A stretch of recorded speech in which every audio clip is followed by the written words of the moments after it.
ప్రేమగల తండ్రి, పరిశుద్ధుడు విను మా దేవ, అబ్రహాము ఇస్సాకు యాకోబుల తండ్రి, ఉన్నవాడవు నేను గొప్ప దేవ, మిమ్మల్ని స్తుతిస్తూ మహింపరుస్తూ కొనియాడుచు వందనము చెల్లిస్తూ ఉంటున్నాం. అద్భుత ఆశ్చర్య కార్యం చేయి తండ్రి, సింహాసనం ముందు ఆసీనుడవైన మా గొప్ప దేవ, మా స్తుతులకు కారణభూతుడవైన మా తండ్రి, నిన్ను స్తుతిస్తూ మహింపరుస్తూ కొనియాడుచూ ఉంటున్నాం.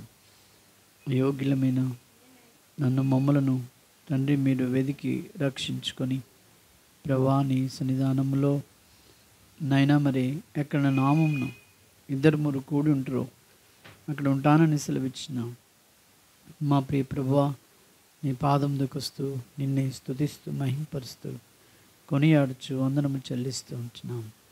ఎంతైనా నమ్మదైన దేవుడు, రాజులకు రాజు, ప్రభులకు ప్రభుడు, మీ పారమైన ప్రేమ చేత, మీ కృప చేత మమ్మల్ని జ్ఞాపకం చేసుకుని సజీవ లెక్కలు ఉంచినందుకే వందనములు. సమయంలో ప్రార్థిస్తుంటున్నాం. సార్వత్రిక సంఘాన్ని మీరు జ్ఞాపకం చేసుకోండి.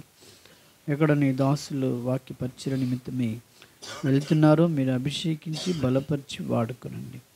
ఆరాధించుటకై నీ ప్రియ సంఘము కూడుకుని ఉంటుండగా తోడుగా ఉండి సహాయం చేయండి తండ్రి. నీ సన్నిధి నుంచు ప్రభా, మరి ప్రపంచమంతట్లో ఎంతో భయంకరమైనటువంటి దినములు ప్రభా, మరి వరద చేత, తుఫానుల చేత, యుద్ధముల చేత నైనా మరి నిండుకొని ఉన్నటువంటి ఈ దేశం ప్రపంచం అంతా జ్ఞాపకం చేసుకోండి నైనా. మరి రష్యా ఉక్రెయిన్ల మధ్య యుద్ధమును జ్ఞాపకం చేసుకోండి నైనా, మీరు ఆపివేయండి. అలాగే మా తండ్రి ఇజ్రాయెల్ దేశం కొరకు ప్రార్థన చేస్తుంటున్నాం. దాని చుట్టుప్రక్కల వారిపై మరి దానికి వెళ్తూ ఉంటుండగా మీరే తండ్రి అన్ని విధాలుగా ఆదుకొని మీరే వారికి విజయం దయచేసి గొప్ప దేవుడు, నీకు వందనం చెల్లిస్తూ తండ్రి, మరి ఇంకా ఎంతో భయంకరమైనటువంటి దినములలో ఉంటుండగా వీటన్నిటిలో నుండి మమ్మల్ని కాపాడి నీ యొక్క బిడ్డలుగా బలపరిచి నడిపిస్తున్న మీ ప్రేమ అంతటిని బట్టి వందనాలు.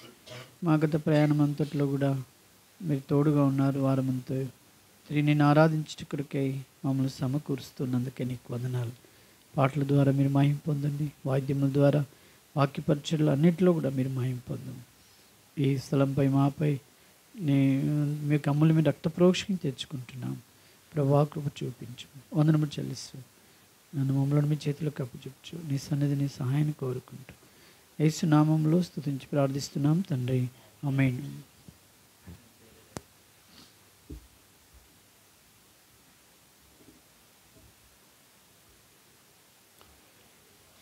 ప్రభుని ఆరాధించుట కొరకై మనము ఈ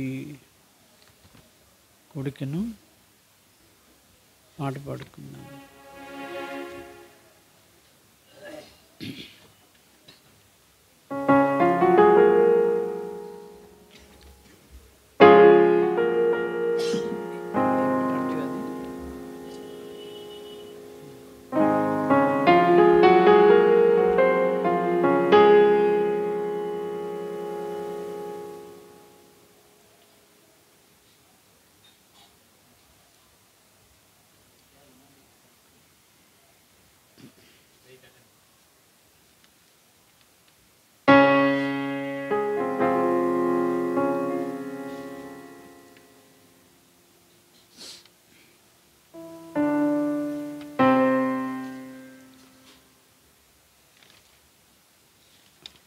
స్తుతులు నీకు అర్పించు.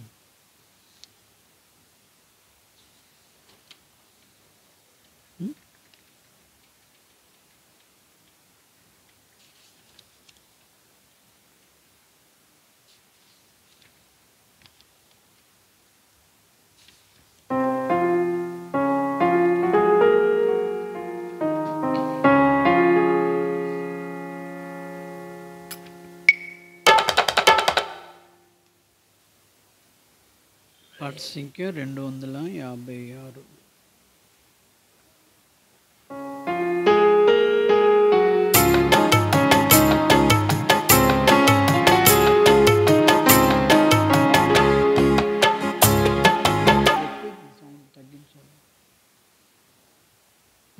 సాంగ్ విన్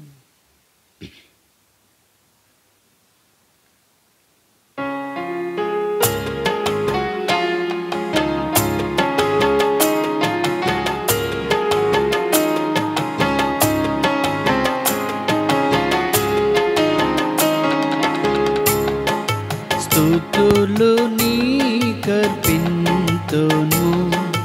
సతతము మా ప్రభువా సన్నోతించెదం.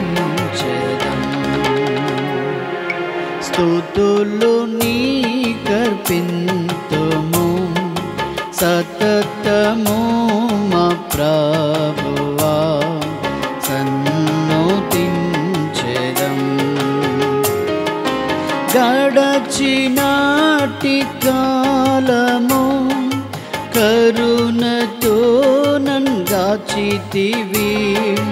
గడచినాటి కాలము కరుణతో నన్గాచితివి.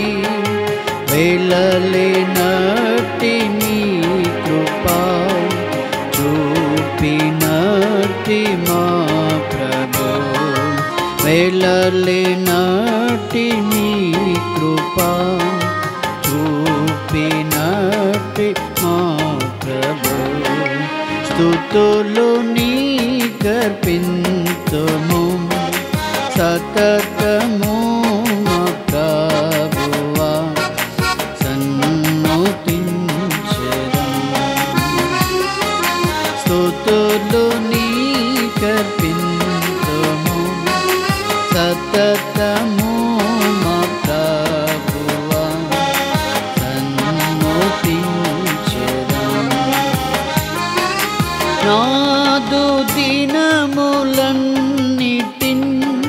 నీదు క్షేమమేలును. నాదు దినములన్నిటిన్ నీదు క్షేమమేలును. నీదు జాడలన్నీయున్ సారంబునిచ్చును. నీదు జాడలన్నీయున్ సారంబునిచ్చును. స్తుతులు నీకర్పింతుము సతతము మా ప్రభువా సన్నోతించెదం. స్తుతులు నీకర్పింతుము సతతము మా ప్రభువా సన్నోతించెదం. నీదు మందిరంబులో మేలు చేత మమ్మును. నీదు మందిరంబులో మేలు చేత మమ్మును. తృప్తి పరచిన ప్రభు స్తుతులు నీకే చెల్లును. తృప్తి పరచిన ప్రభు స్తుతులు నీకే చెల్లును. స్తుతులు నీకర్పింతును సతతము మా ప్రభువా సన్నోతించెదం. స్తుతులు నీకర్పింతుము సతతము మా ప్రభువా సన్నోతించెదం. నీదు నామఘనతను నీదు ప్రేమ పనులను. నీదు నామఘనతను నీదు ప్రేమ పనులను.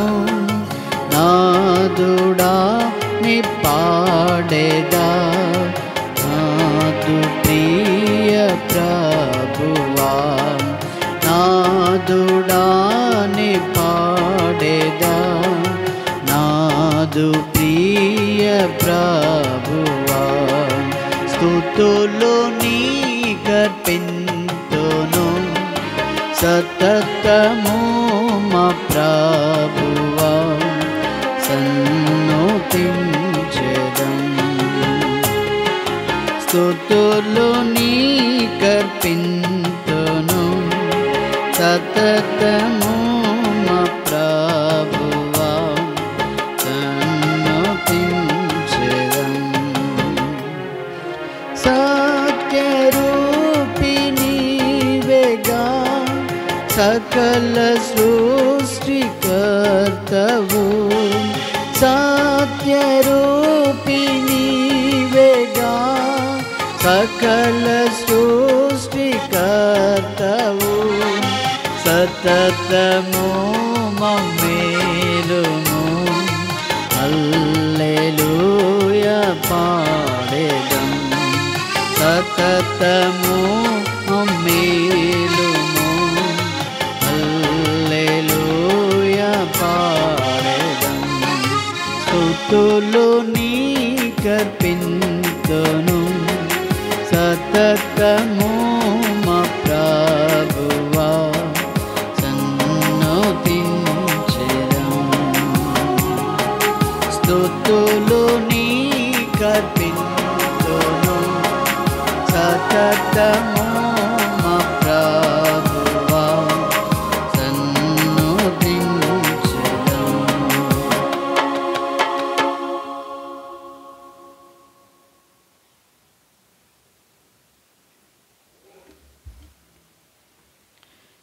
పాట సంఖ్య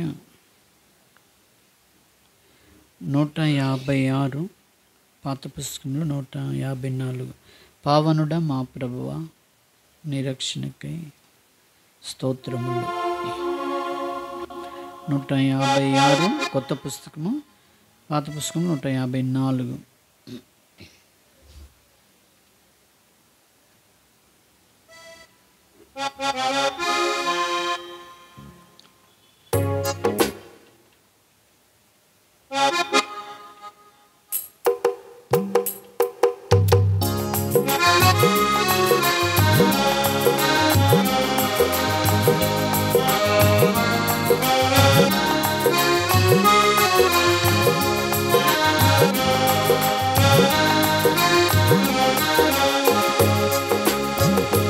పావనుడా మా ప్రభువా నీ రక్షణకై స్తోత్రములు. నీ రక్షణకై స్తోత్రములు. పావనుడా మా ప్రభువా నీ రక్షణకై స్తోత్రములు. నీ రక్షణకై స్తోత్రములు. అత్యున్నతమైన దేవా సింహాసనాసీనుడవు. అత్యున్నతమైన దేవా సింహాసనాసీనుడవు. ఎంతో గొప్పది నీ మహిమా వర్ణింప జాలను నేను. ఎంతో గొప్పది నీ మహిమా వర్ణింప జాలను నేను. పావనుడా మా ప్రభువా నీ రక్షణకై స్తోత్రములు. నీ రక్షణకై స్తోత్రములు. పాపపు కుష్టుతో పడి చెడిన ఈ పాపిని కరుణించితివి. పాపపు కుష్టుతో పడి చెడిన ఈ పాపిని కరుణించితివి. నా పాపపు డాగులు కడిగి పరిశుద్ధుని చేసిన ప్రభువా.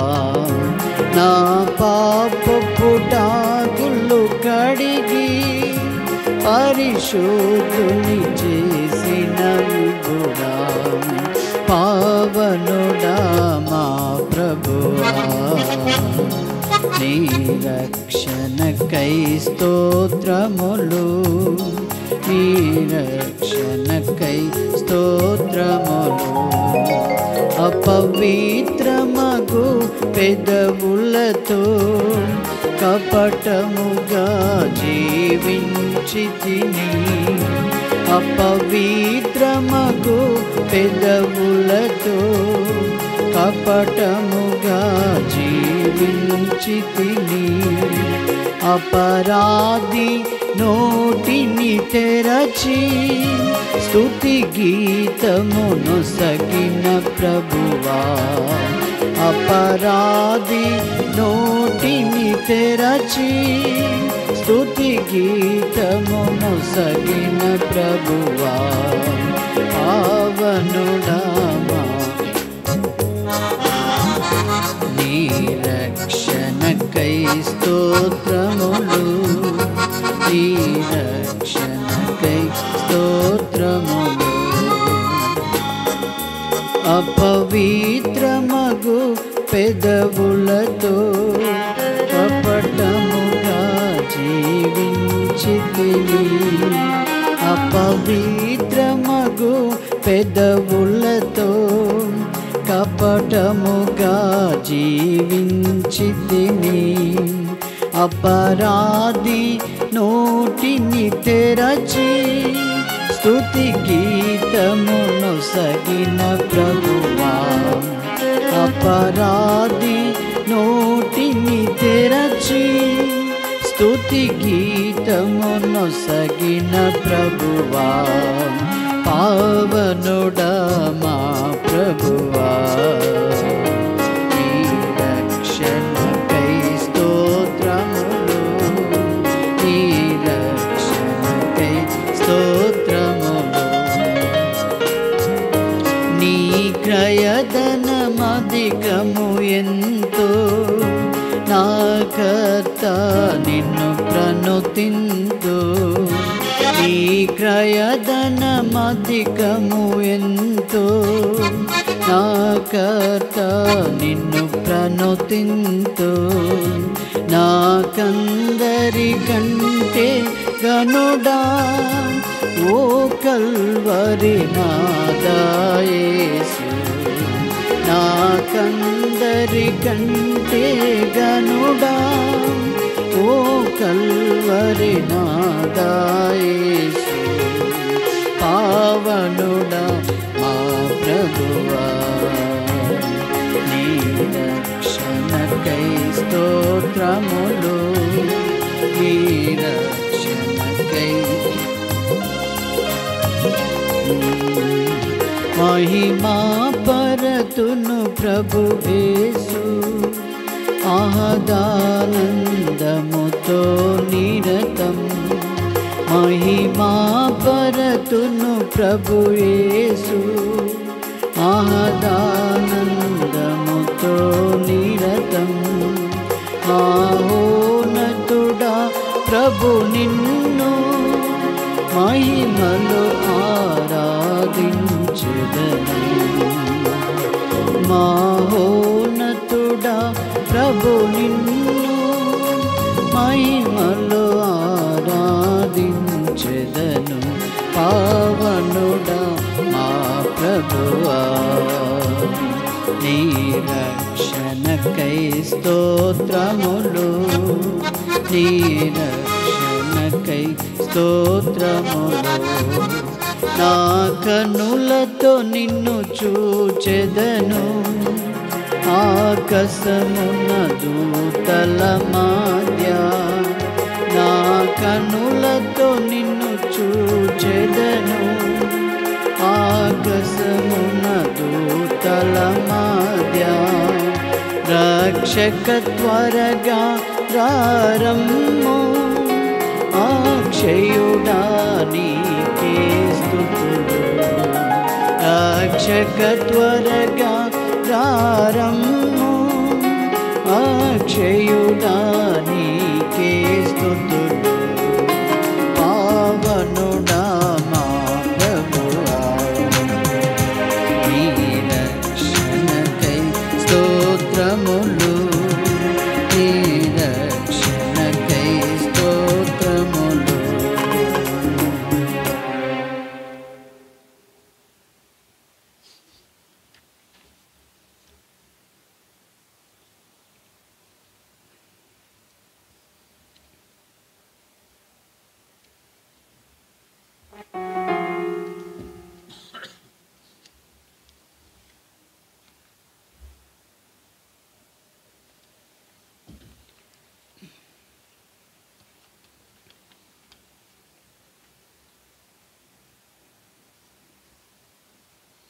పాట సంఖ్య 96 శరణం శరణం.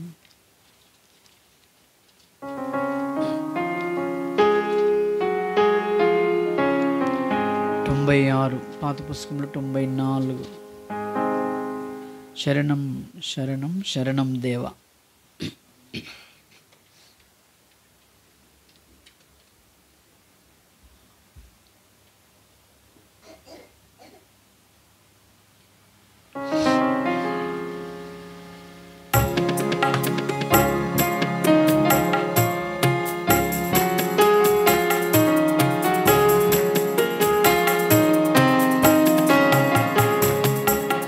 శరణం శరణం శరణం దేవా కరుణనాదుడా.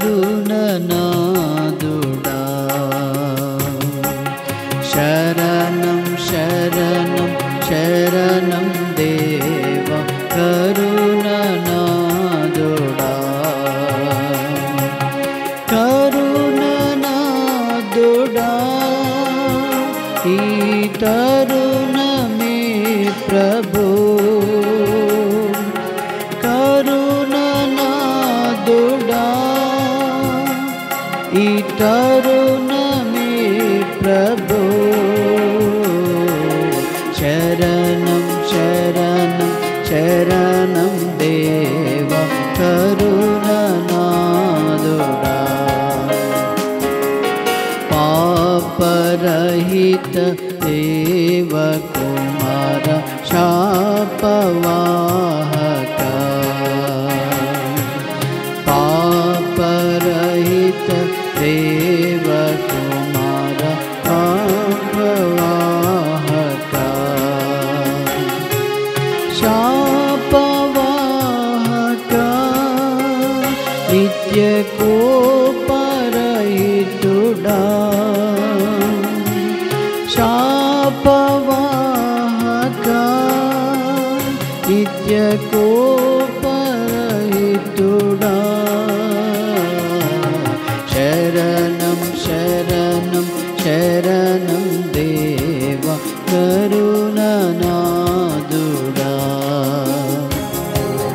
శరణం శరణం శరణం దేవా కరుణనాదుడా. పరిపూర్ణుడా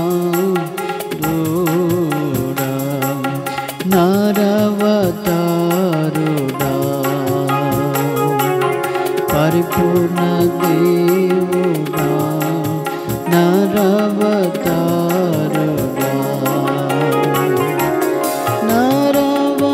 నరవతారుడా మా యేసునాథుడా.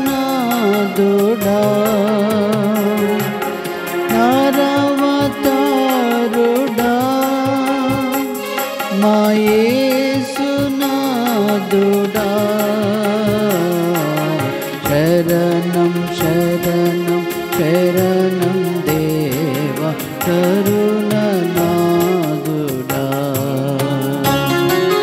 శరణం శరణం శరణం దేవా కరుణనాదుడా.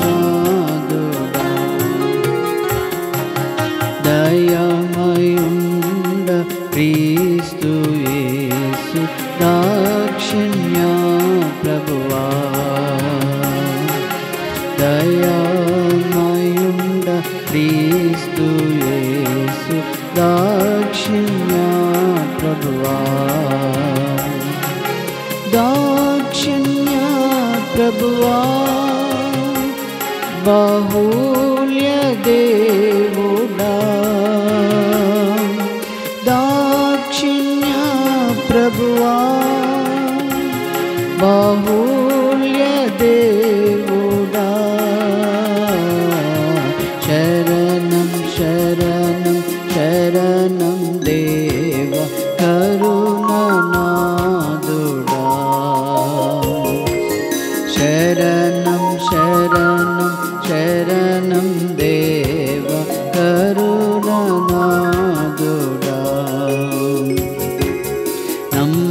నమ్మదగిన లోకరక్షక సర్వోపకారుడా.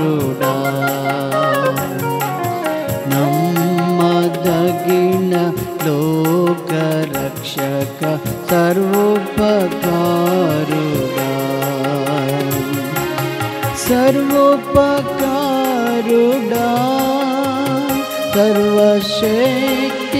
సర్వశక్తిమంతుడా సర్వోపకారుడా సర్వశక్తిమంతుడా శరణం శరణం శరణం దేవ కరుణనాదుడా శరణం శరణం శరణం దేవ కరుణనాదుడా సాత్వికుడ సర్వజనుల కాంక్షణీయుడా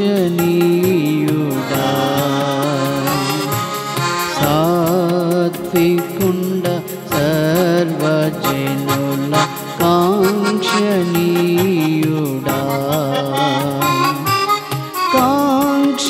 కాంక్షణీయుడా వాత్సల్య దేవుడా కాంక్షణీయుడా వాత్సల్య దేవుడా శరణం శరణం శరణం దేవ కరుణనాదుడా శరణం శరణం శరణం దేవ కరుణనాదుడా రీతుడై తగ్గించుకొని వినయపూర్ణుడా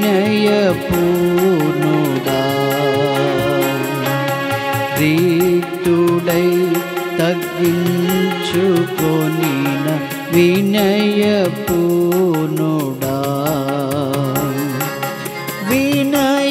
వినయపూర్ణుడా మమ్ముగాచు దేవుడా వినయపూర్ణుడా మమ్ముగాచు దేవుడా శరణం శరణం శరణం దేవ కరుణనాదుడా శరణం శరణం శరణం దేవ కరుణనాదుడా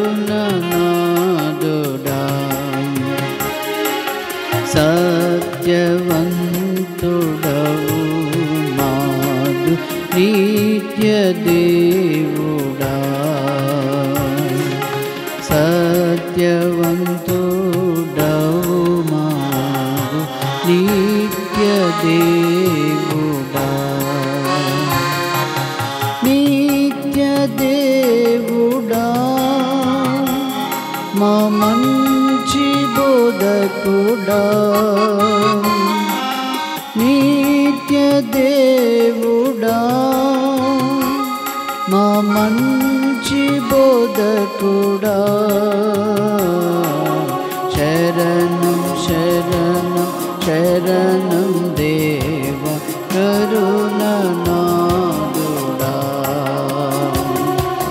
శరణం శరణం శరణం దేవ కరుణనాదుడా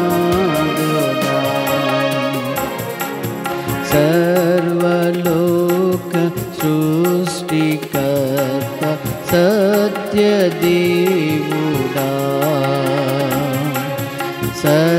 సర్వలోక సృష్టికర్త సత్యదేవుడా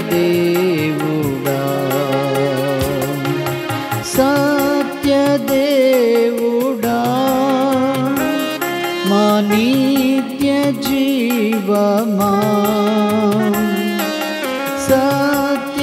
సత్యదేవుడా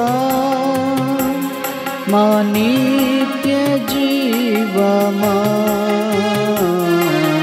శరణం శరణం శరణం దేవ కరుణనాదుడా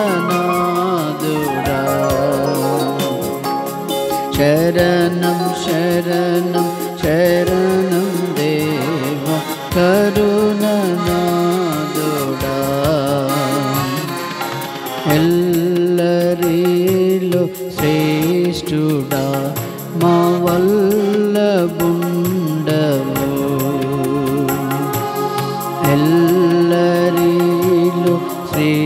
చూడా మా వల్లబుండవు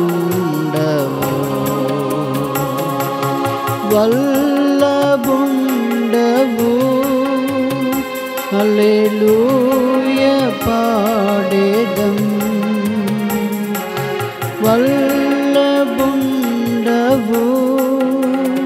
హల్లెలూయా పాడేదం శరణం శరణం శరణం దేవ కరుణనాదుడా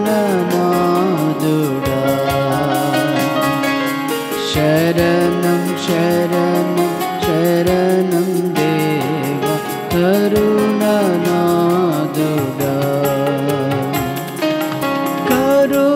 కరుణనాదుడా ఈ తరుణమే ప్రభు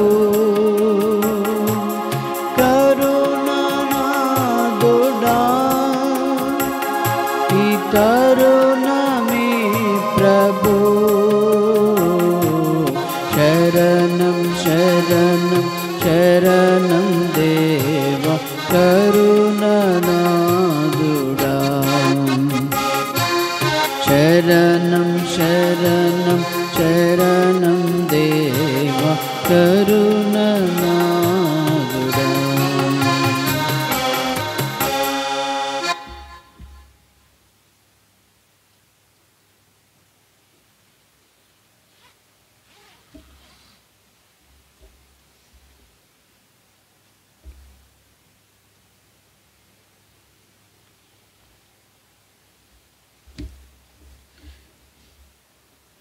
ప్రభుని ఆరాధించుట కొరకై దేవుని యొక్క వాక్యాన్ని చదువుకుందాం.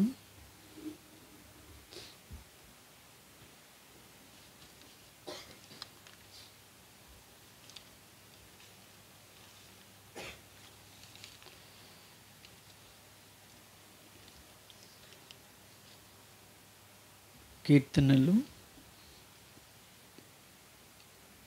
145వ అధ్యాయం. కీర్తనలు 145 మొదటి 5 వచనములు మనం మార్చి చదువుకుందాం. కీర్తనలు 145వ అధ్యాయము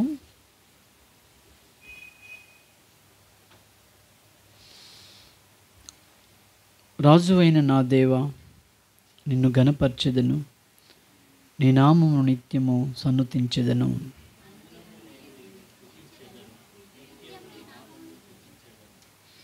యెహోవా మహాత్యము గలవాడు, ఆయన అధిక స్తోత్రము నొందదగినవాడు, ఆయన మహాత్యము గ్రహింపశక్యము కానిది.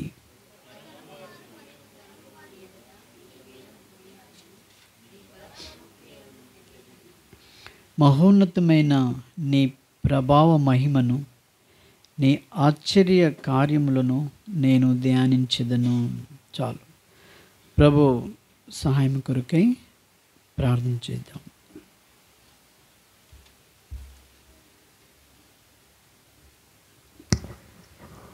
ప్రేమగల తండ్రి, పరిశుద్ధుడైన మా దేవ, నీకు వందనములు చెల్లిస్తూ ఉంటున్నాం. మహాగణుడు, మహోన్నతుడు, నిత్య నివాసువైన తండ్రి, మిమ్మల్ని స్తుతిస్తూ ఉంటున్నాం. మీ శాశ్వతమైన ప్రేమతో దేవా నన్ను మమ్మల్ని ప్రేమించి జ్ఞాపకం చేసుకొని తండ్రి వెదికి రక్షించుకున్నందుకే నీకు వందనాలు. ఈ సమయంలో ప్రభువా ఆరాధన కొరకై, నేను స్తుతించుట కొరకై, నేను ఘనపరచుట కొరకై నన్ను మమ్మలను మీరు నీ సన్నిధిలోనికి తెచ్చినందుకే నీకు వందనాలు. వచ్చిన ప్రతి వారిని బట్టి వందనాలు. ఇంకా రావాల్సిన వారు తీసుకురండి. నీ యొక్క వాక్యమును, నీ యొక్క మెల్లైన స్వరాన్ని మాకు వినిపింపచేయండి. నీ మాటకు మేము లోబడుటకు మీరు సహాయపడుతురండి. అయ్యగున్నాను సులుచాటును మరుగు చేయి. నీ సన్నిధిని కోరుకుంటూ ఘనమైన ఉన్నతమైన నామములో స్తుతించి ప్రార్థిస్తున్నాం తండ్రి. ఆమేన్.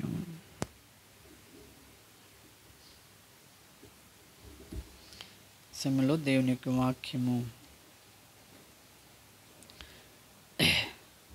ప్రభుని ఆరాధించుట కొరకై చేరి వచ్చినటువంటి మనము దేవుడు మరొక దినము మనకు అనుగ్రహించినాడు. ఆయనను ఘనపరచుట కొరకై, అనగా ప్రతి సమయము ప్రతి గడియ ప్రభువును ఘనపరుస్తూ ఆరాధిస్తూ ఉంటున్నటువంటి మనల్ని కానీ దేవుడు మరొక దినము ప్రభు దినాన్ని మనకు అనుగ్రహించినాడు. కారణం ఏంటంటే సమూహముగా సంఘముగా కూడి ఆయనను ఆరాధించుట కొరకై దేవుడు మనకు మన ఆయుష్నిచ్చి మనకు ఈ దినం అనుగ్రహించినాడు. అందుకు మనం ప్రభువును హృదయపూర్వకంగా ఆరాధిస్తూ రావాలి. మనకు తెలిసిన వాక్య భాగమే కీర్తనలు 34:2లో ఏముందండి? యెహోవాను బట్టి నేను అతిశయించున్నాను. దీనులు మనలందరినీ కూడా దేవుడు ఎలా చేశాడు? దీనులుగా చేశాడు. ఈ దీనులు అందరూ చేరి ఆయన ఘనపరచుట అదెంతో మరి ప్రభువుకు ఇష్టమైనటువంటిది. దీనిలో కారణం ఏంటంటే దేవుడు తన యొక్క స్వభావం అంతా కూడా ఎవరిలో పెట్టి పంపినాడు ఈ భూలోకానికి? తన యొక్క స్వభావం అంతా కూడా ఎవరిలో ఉంచి దేవుడు ఈ లోకానికి పంపినాడు? తన కుమారునిలో ప్రభువైన యేసుక్రీస్తులో ఆయన యొక్క స్వభావం అంతా కూడా ఉంచి ఆయనను ఈ లోకానికి పంపి ఉన్నాడు. ఆయన స్వభావము అనేది ఏంటంటే ఆయన స్వభావము ఎలాగో ఉంటుంది అని మనం చూడగలిగితే యెషయా గ్రంథము 9వ అధ్యాయము 6వ వచనము. యెషయా గ్రంథం 9:6 ఎలయనగా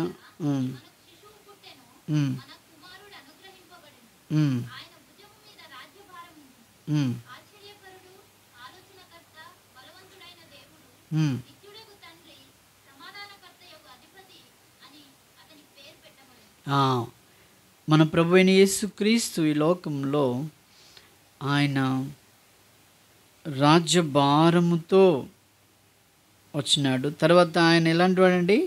ఆశ్చర్యకరుడు. మళ్ళీ ఆలోచనకర్త. ఆయన ఆలోచనకర్త. తర్వాత బలవంతుడైనటువంటి దేవుడు, నిత్యుడగు తండ్రి, సమాధానకర్తయగు అధిపతి. ఇన్ని పేర్లతో అంటే ఇన్ని స్వభావాలు తనలో ఉన్నాయి. ఇంకా మనం అలాగే చూస్తే మత్తయి సువార్త 5వ అధ్యాయంలో కూడా మనం ఎప్పుడూ ధ్యానం చేస్తూ ఉన్నటువంటి వాక్య భాగమే మత్తయి సువార్త 5వ అధ్యాయము. అవి మనము నవధన్యతలని పిలుస్తూ ఉంటాము. ఆయన యొక్క స్వభావం ఇదంతా కూడా ఎవరిది? దేవుని యొక్క స్వభావము క్రీస్తులో ఇచ్చి ఆ క్రీస్తు తను ఆయన ఏం చేశాడంటే మత్తయి సువార్త 4వ అధ్యాయము 17వ వచనంలో ఏమన్నాడు? అప్పటి నుండి యేసు పరలోక రాజ్యము సమీపించి ఉన్నది కనుక మారు మనసు పొందడని చెప్పుచు ప్రకటింప మొదలుపెట్టెను.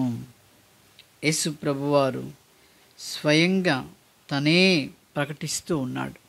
ఆయన యొక్క స్వభావం ఏంటంటే చూడండి 5వ అధ్యాయము ఆయన కొండ మీది ప్రసంగంలో 2వ వచనం అంటాడు, అప్పుడు ఆయన నోరు తెరిచి ఇలాగ బోధింపసాగాడు యేసు ప్రభు వారు. ఏమన్నాడు? ఉమ్, ఉమ్,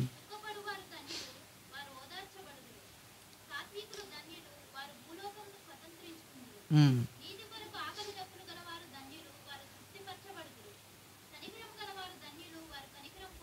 ఉమ్, ఉమ్, ఉమ్.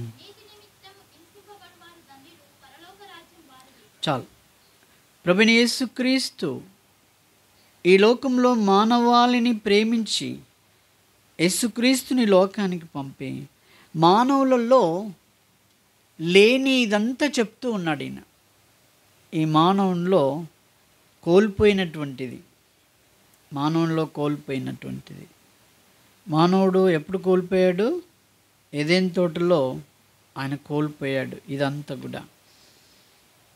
ఎందుకంటే ఎప్పుడైతే సాతాను ఆయనను శోధించిందో అప్పుడు దేవుని నుండి ఆయనకు ఏం కలిగిందండి? ఎడబాటు కలిగింది. దేవుని నుండి ఎడబాటు కలిగి ఉన్నాడు. కలిగిండి అంటే ఆదామవ్వలు మరి ఈ సాతాను శోధించకపోతే ఇవన్నీ వాళ్ళలో ఉండేటువంటి ఈ స్వభావం అంతా కూడా వాళ్ళలో ఉండేటువంటి స్థితి. అందుకనే ఎప్పుడైతే పాపం చేశారో వీటన్నిటికీ ఎక్స్గా తయారయ్యారు. వారు చాలా ఎలాగ చెడిపోయినారు. ఆత్మలో ఏమాత్రం కూడా ఏం లేదు, వాళ్ళలో దీనత్వం లేదు. పాపం చేసిన వాడిలో ఆత్మలో ఉంటుందండి, దీనత్వము లేదు. అందుకని దేవుని యొక్క స్వరూపము కలిగి దేవుని యొక్క గుణలక్షణములు ఇలాగ ఉంటాయని చెప్పి యేసుక్రీస్తు ద్వారా నోరు తెరిచి ఆయన మాట్లాడుతూ ఈ విధంగా చెప్తూ వచ్చినాడు. కాబట్టి ఈ మానవునిలో ఏం లేదండి, ఆత్మలో దీనత్వం అనేది కనబడదు. దీనులుగా ఉండరు. వాళ్ళు ఎలా ఉంటారండి? కఠినులుగా ఉంటారు. వారు కఠినత్వంతో మరి జీవిస్తూ ఉంటారు. అందుకనే కఠినులు అనేది మనం చూడాలంటే ఆదికాండంలో మనం చూస్తే అక్కడ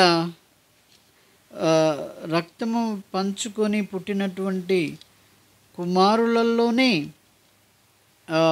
ఏముంటుందంటే అన్నదమ్ముల మధ్యలో వారికి ఏముంటుందండి, తమ్మునిపై అసూయ పెంచుకున్నటువంటి స్థితి మనం చూస్తుంటాం. వారు అసూయ కలిగి జీవిస్తూ వచ్చినారు. చూడండి 37వ ఆదికాండం 37వ అధ్యాయము 37:11 వచనం.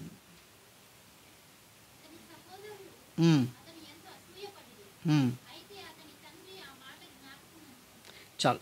అతని సహోదరులు అతని యందు ఏమయ్యారు? అసూయపడినారు. అసూయ. ఆ తర్వాత ఏం చేస్తూ వచ్చారు వారు? సహోదరులు అంటే 8వ వచనంలో ఉంది. వారు అతని మీద ఏం చేశారు చూడండి. అందుకతడు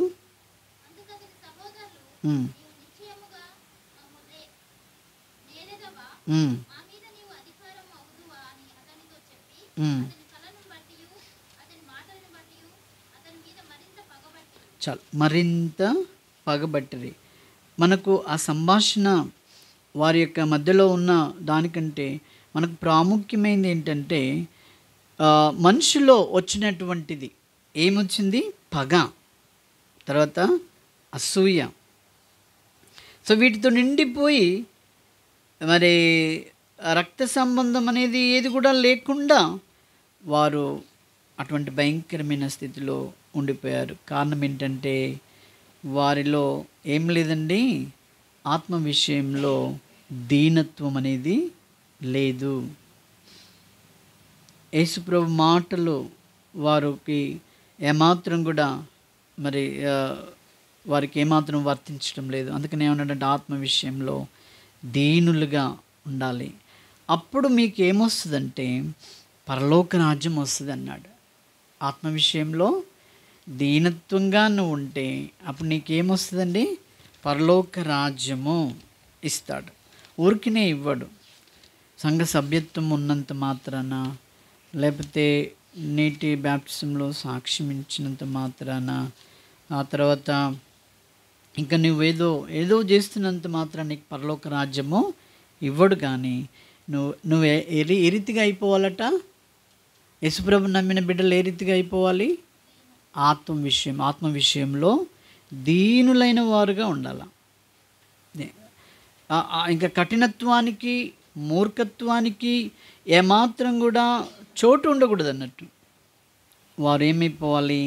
దీనులైపోవాలి. ఎందుకంటే మన ప్రభు, మన దేవుడు, మనల్ని సృష్టించిన ఆయన నీకు నాకు పరలోక రాజ్యం ఇవ్వడానికి కొరకై ఈ దీనత్వం మీరు ముందు సంపాదించుకోవాలి. యేసుక్రీస్తులో ఈ దీనత్వం మీరు కలిగి ఉండాలి.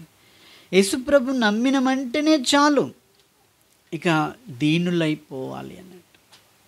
దీనులుగా. తర్వాత ఏమన్నాడు? దుఃఖపడువారు ధన్యులు అన్నాడు. దుఃఖం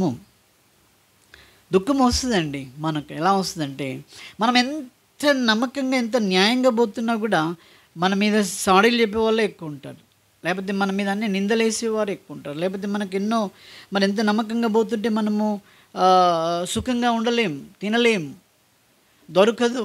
కారణం ఏంటంటే ఇవన్నీ దుఃఖంతో యేసు ప్రభు నమ్మినటువంటి ఆ బిడ్డలకు వస్తుంటుంది. కాబట్టి ఈ దుఃఖంలో మనము ఉన్నప్పుడు దేవుడు మనల్ని ఓదార్స్తాడు. వారు ఓదార్చబడదు. దేవుడు మనల్ని ఓదార్స్తాడు ఈ దుఃఖంలో ఉన్నప్పుడు. ఏ దుఃఖం అది చెప్పండి? ఆత్మీయంగా దేవుని బిడ్డగా చేయబడిన తర్వాత నీవు దుఃఖపడతావు చూడు, ఆ విషయంలో నన్ను ఎన్నో రీతిలుగా విశ్వాస జీవితంలో నువ్వు ఉంటున్నప్పుడు నువ్వు దుఃఖపడేంత రీతిలో మనల్ని వేధించేవారు ఉంటారు. అయినా మనం ఎలా ఉండాలండి? మన ప్రభువు మనల్ని ఓదార్చేవాడు. ఆయనే మనల్ని ఓదార్చేటువంటి దేవుడుగా ఉన్నాడు. కాబట్టి ఈ లోకంలో ఎవ్వరు ఓదార్చరు కదండి. ఎవరైనా ఎక్కువ ఓదార్చరు, కానీ దేవుడే మనల్ని ఓదార్స్తాడు. తర్వాత సాత్వికులు ధన్యులు. సాత్వికులు వారు ఏం చేశారట? భూలోకమును స్వతంత్రించుకొందురు. ఈ సాత్వికమైనటువంటి రీతిలో మనల్ని చేసినాడు దేవుడు. అప్పుడు భూలోకాన్ని వారు ఏం చేశారట? స్వతంత్రించుకుందరు. శాస్త్రులు, పరిసయ్యులు యేసుప్రభు వారిని మరి పట్టుకొని బంధించడానికంటే ముందు వారు ఏం ఆలోచన చేశారంటే, మనం ఆయనను అలాగే వదిలిపెడితే ఆయన దేవుడని దేవుని మాటలు చెప్తూ జనాలందరినీ కూడా ఆకట్టుకుంటున్నాడు. కాబట్టి మనం ఏమాత్రం కూడా ఆయన అలా వదిలిపెట్టడానికి లేదు. వారెంతో కఠినంగా, వారెంతో ధర్మశాస్త్రమును బట్టి వారు అన్ని విధాలుగా జీవిస్తున్నారు, కానీ ప్రజలు వారిని ఎక్కువగా ఇష్టపడతలేరు. కానీ యేసు ప్రభు ఎలా ఉన్నాడండి? సాత్వికంతో ఉన్నాడు. కాబట్టి ఈ భూలోకమును ఆయన స్వతంత్రించుకుంటున్న స్థితిని వారు చూసి వెంటనే ఆయనను బంధించుట కొరకై ఆయనను మరి ఈ లోకంలో లేకుండా చేయాలన్నటువంటి ఆలోచన వాళ్ళు కలిగి ఉండేది. కాబట్టి సాత్వికమైనటువంటి రీతిలో భూలోకమును స్వతంత్రించుకుంటున్నారు. తర్వాత నీతి కొరకు ఆకలి దప్పులు గలవారు ధన్యులు. ముఖ్యమైనటువంటి మనము ఈ వాక్యాన్ని ధ్యానిస్తున్నామంటే ఏంటంటే, దేవుడు తన కుమారునిలో దేవుని యొక్క లక్షణాలన్నింటినీ తన కుమారునిలో ఎవరికైతే ఈ లోకంలో లేవో, మానవునికి లేవు కాబట్టి వాటిని ఇవ్వడానికి కొరకై ఇలాగ ఉండాలని మరి ప్రభువైన యేసుక్రీస్తు ద్వారా మనకు తెలియపరుస్తూ ఉన్నాడు. ఎందుకంటే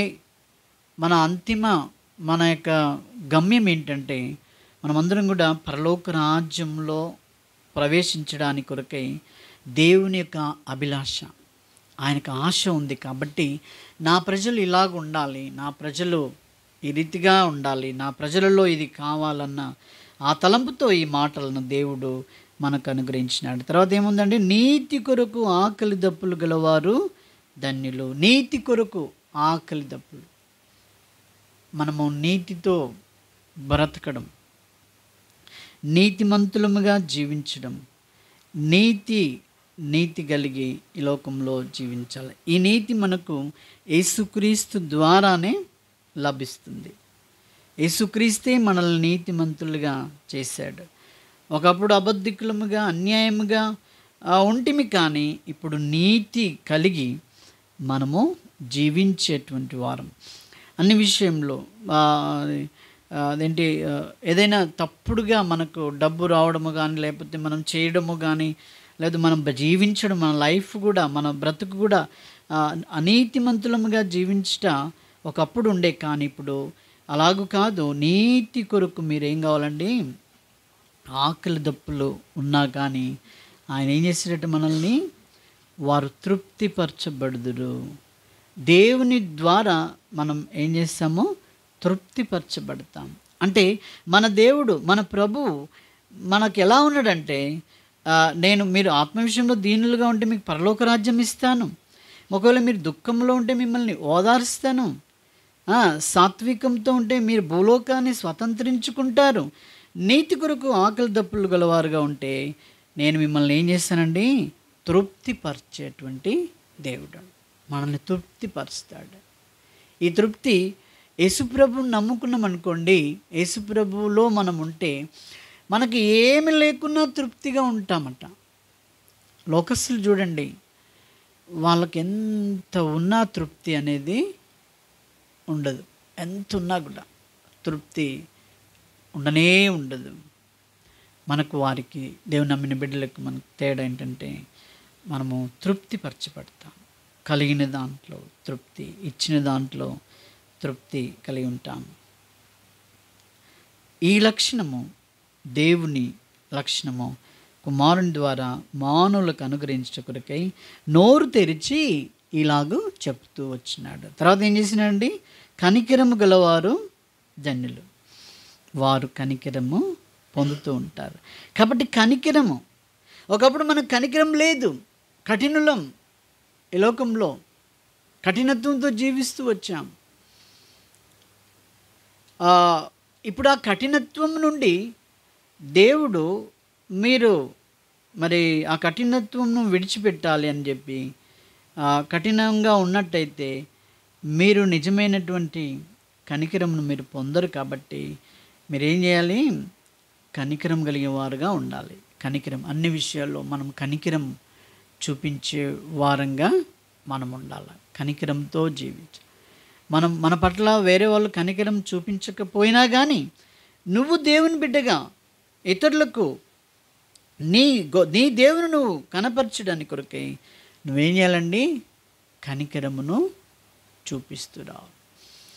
ఒక మాట, మొన్నటి దినం ఒక మ్యారేజ్లో వాళ్ళు ప్రమాణాలు చేసేటప్పుడు ఒక మాట అన్నారు. అంటే ఎన్నోసార్లు చెప్తూ ఉంటారు, కానీ అది విన్నాను. అక్కడ ఏమన్నదంటే, అందులో ప్రమాణాలు ఎన్నో దాంట్లో ఒకటి ఏముంటుందంటే, ప్రభువునకు వలె నీకు ఏమంటాను లోబడదుము అంటారు.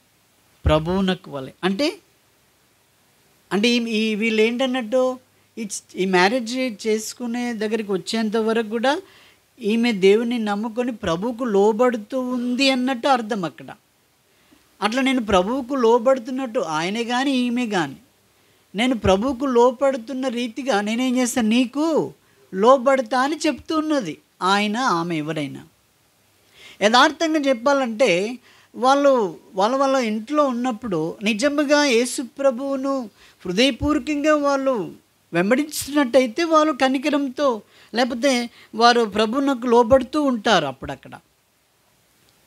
అక్కడ లోబడకపోతే నీ యవన ప్రాయంలో మ్యారేజ్ అయ్యే ముందు వరకు కూడా నువ్వు ఈ ప్రమాణం చేసేంతవరకు కూడా నువ్వు లోబడకపోతే, ఇక్కడ ప్రమాణం చేసినంత మాత్రాన నువ్వు తర్వాత లోబడడం అనేది జరగదు.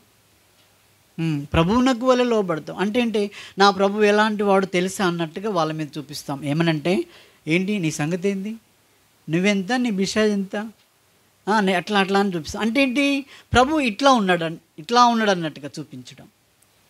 వామని గద్దించడం, ఈయనను వీళ్ళు గద్దించుకోవడంలో ఎలా ఉన్నాడు ప్రభువు? ఇట్లా ఉన్నాడు అని నువ్వు ప్రదర్శిస్తున్నట్టు లెక్క. నోరుమి అంటారు కొందరు. అంటే ప్రభు నోరు మీపిస్తాడా? కదండి. ఆ తర్వాత చెప్తే వినని జీవితం, అటు పెళ్లి కొడుకు కానీ పెళ్లి కూతురు కానీ వారు ఏమైంటారు, వాళ్ళు ఒకరినొకరికి లోబడుకున్నటువంటి స్థితి. ఒక ఆయన చెప్తూ ఏమన్నాడంటే, బండి మీద పెళ్ళైన తర్వాత కొత్తలో బండి మీద పోయేటప్పుడు వారు కలిసి మామూలుగా ఇట్లా వెనక కూర్చొని వారు కలిసి వెళ్తూ ఉన్నటువంటి స్థితి. అప్పుడు పట్టుకున్న వారు జాగ్రత్త, పట్టుకో అని అంటాడట. మంచిగా పట్టుకో, కింద పడదు, జాగ్రత్త అని అంటాడు. ఆ తర్వాత 3 నెలలు అయిపోతుంది, ఒక మ్యారేజ్ అయ్యి 3 నెలలు అయిపోతుంది. అయిపోయేసరికి ఇక వీళ్ళు ఒక్కొక్కరి లక్షణాలు తెలుస్తాయి కదా. ఈయనకి ఎంత పోగరు, ఆమెకి ఎంత పోగరు అనేది తెలుస్తుంది కదా. తెలిసిన తర్వాత ఏమైందంటే, మళ్ళీ బండి ఎక్కి మళ్ళీ పోయేటప్పుడు దూరంగా ఉండు, నా ఇస్త్రీ బట్టలు నలిగిపోతాయి. అప్పుడు ఆయన ఏమంటుండు, దూరం కూర్చో, నానేది పట్టుకుంటావు అన్నట్టుగా. అలాంటి స్థితిలో, ఆ తర్వాత లోబడలేనటువంటి స్థితిలో ఎన్నో రకాలుగా ఉంటుంది. అంటే ఇక్కడ ఏంటంటే కనికరం అనేది వారిలో లేదు. ప్రభు యొక్క కనికరం మనలో ఎప్పటి నుండి అలవాటు కావాలది? పెళ్ళైన తర్వాతనా? ప్రభు నాకు వల్లే నీకు లోబడతానంటే, నువ్వు ఎప్పుడైతే యేసుప్రభుని నువ్వు స్వీకరిస్తావో, ఎప్పుడైతే నువ్వు యేసుప్రభుని సొంత రక్షకునిగా నువ్వు అంగీకరిస్తావో, అప్పటి నుండే నువ్వు లోబడాలి ప్రభువుకు. అప్పుడు లోబడతాము. పెళ్ళైనాక లోబడతామంటే కుదరదు. ఇంకొక విషయంలో ఏముంటుందంటే, పెళ్ళైన తర్వాత లోబడము ఏమి లేదనుకోండి, ఏం లేకపోతే ఒకరినొకరు లోబడుకోవడము అనేది కూడా అసంభవం. వాళ్ళు ఒకరినొకరు ఏం చేసుకుంటారు, మరి గొడవలు, వాదులు అట్ట రకరకాలుగా ఉంటాయి అన్నట్టు. అందుకనే ఈ కనికరము మనలో ఎప్పుడు రావాలి? అది పెళ్ళైన రోజు కాదు. ఎప్పుడు నువ్వు యేసుప్రభును స్వీకరిస్తావో, ఎప్పుడు నువ్వు యేసుప్రభునందు విశ్వాసం ఉంచుతావో, ఎప్పుడు నీ పాప జీవితాన్ని ప్రభు దగ్గర నువ్వు ఒప్పుకుంటావో, అప్పటి నుండే ఈ కనికరము నీలో రావాలి. అప్పుడు నీవు కనికరింపబడతావు. కాబట్టి కనికరం అనేది అది చాలా ప్రాముఖ్యం. ఎన్నో విషయాల్లో కనికరం కలిగి జీవిస్తూ ఉండాలి. తర్వాత ఏం కావాలండి? హృదయ శుద్ధి గలవారు ధన్యులు, వారు దేవుణ్ణి చూచెదరు. మనము మరి మన హృదయంలో ఏముండొద్దండి?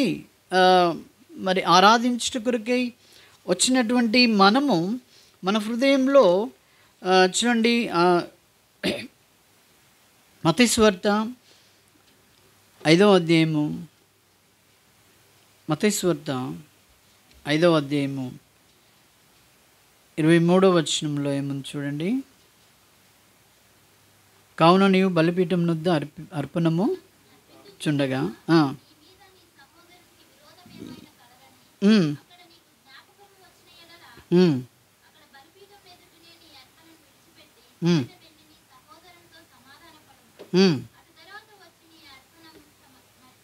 చాలు. నీ అర్పణము అంటే నీ ఆరాధన దేవుడు అంగీకరించాలంటే నీలో ఏముండాలండి?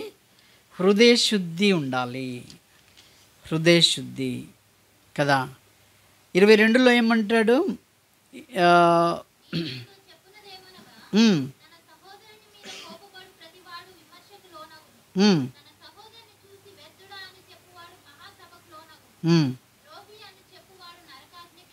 చాలు. మీ హృదయములలో, మన హృదయములలో ఇవన్నీ కూడా ఉండొద్దట. ఒకవేళ యేసుప్రభుని నువ్వు చూడాలంటే, దేవుని నువ్వు చూడాలంటే ఏముండొద్దండి? ఇది కూడా ప్రభువైన యేసుక్రీస్తు చెప్పింది. అని ఏమన్నాడు? ఇక్కడ 21లో కూడా అన్నాడు, నరహత్య చేయవద్దు, చేయవాడు.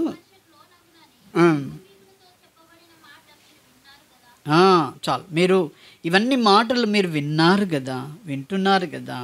అట్లాగే నేను కూడా ఇంకా మీతో చెప్తాను ఏంటంటే, నీ సహోదరుని మీద కోపము ఉండకూడదు. తర్వాత ప్రతివాడు విమర్శకు లోనవుతాడు. తర్వాత తన సహోదరుని చూచి ఏమనద్దు, వ్యర్థుడా అని అనకూడదు, ద్రోహి అని అనకూడదు.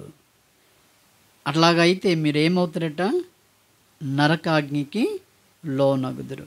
సో ఇటువంటి భయంకరమైనటువంటి స్థితిలో ఉన్నటువంటి మనల్ని ఆ ప్రభు మనల్ని ప్రేమించి ఆయన ఏం చేశాడండి, ఈ యొక్క బలిపీఠమునొద్ద ఆరాధన అర్పించుట కొరకై చేరి వచ్చినటువంటి మనుషుడు, చేరి వచ్చినటువంటి విశ్వాసి ఎలాగుండాలని ఆయన యొక్క కోరిక. 8వ వచనం, మత్తయి 5:8, హృదయ శుద్ధి గలవారు. దేవుని నువ్వు చూడాలంటే నీలో ఒక మూర్ఖుణ్ణి పెట్టుకుంటే, నీలో ఒక పనికిమాలిన నీ హృదయంలో పెట్టుకుంటే, వాని విషయంలో నువ్వు ఆలోచిస్తూ ఉంటే, వాని విషయంలో నువ్వు విమర్శిస్తూ ఉంటుంటే, నువ్వు బలిపీఠం యొద్ద ఆయన ఆరాధించట కొరకై నువ్వు వస్తున్నావు అనుకో, అది అపవిత్రము అంటాడు కదా అండి, అది అపవిత్రం. అందుకనే ఆయన బహుతేటగా ఏం చెప్పాడంటే 24లో అంటాడు, అక్కడ నీ బలిపీఠం ఎదుటనే నీ అర్పణమును విడిచిపెట్టి మొదట వెళ్ళి నీ సహోదరునితో సమాధాన పడుము, అటు తర్వాత వచ్చి నీ అర్పణము నర్పింపుము అంట. సమాధానం. దేవుని చూడాలంటే ఏం కావాలండి? నీ హృదయంకి ఏం కావాలా? పరిశుద్ధత, పవిత్రమైనటువంటి జీవితము, హృదయ శుద్ధి కలిగిన వాడుగా ఉండాలి. దేవుడు హృదయాన్ని, ఇప్పుడు మనం బట్టలు ఎందుకు ఉతుక్కుంటామండి? మన షర్ట్ లేకపోతే ఏదైనా మనం ఉతుకుతాము, ఎందుకు ఉతుకుతాము చెప్పండి? మన మన యొక్క బట్టలకు ఏం తగులుతుంది? మురికి అంటుతుంది. కాబట్టి మనం వాటిని మరలా ఉతుకుతాం. మరి యేసుప్రభు ఆయనకు శుద్ధి చేయడం, మన హృదయాన్ని శుద్ధి చేయడం అంటే ఈ హృదయంలో ఉన్నటువంటి మురికి, ఈ రోత అనేది ఏ రీతిగా ఉంటుందట? ఏ రూపంలో? నీ మాటలలో ద్రోహి అని, వ్యర్థుడా అని, లేకపోతే నీవు మాటల ద్వారా నరహత్య చేయడం, ఆ తర్వాత నీ హృదయంలో నిండి ఉండేటువంటి మాటలు నువ్వు మాట్లాడుతూ ఉంటావు కదా. ఒకని మీద ప్రేమ వ్యవహారం లేకుండా ఈ లోకంలో మనం జీవిస్తూ ఉన్నదాన్ని బట్టి మత్తయి సువార్త 12వ అధ్యాయంలో ఒక మాటను చూడండి, 33వ వచనం. మత్తయి సువార్త 12:33, చెట్టు మంచిదని ఎంచి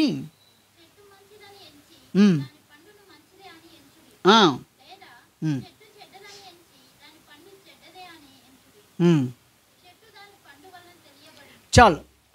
యేసుప్రభువు నమ్మనప్పుడు నీ చెట్టు చెడ్డది.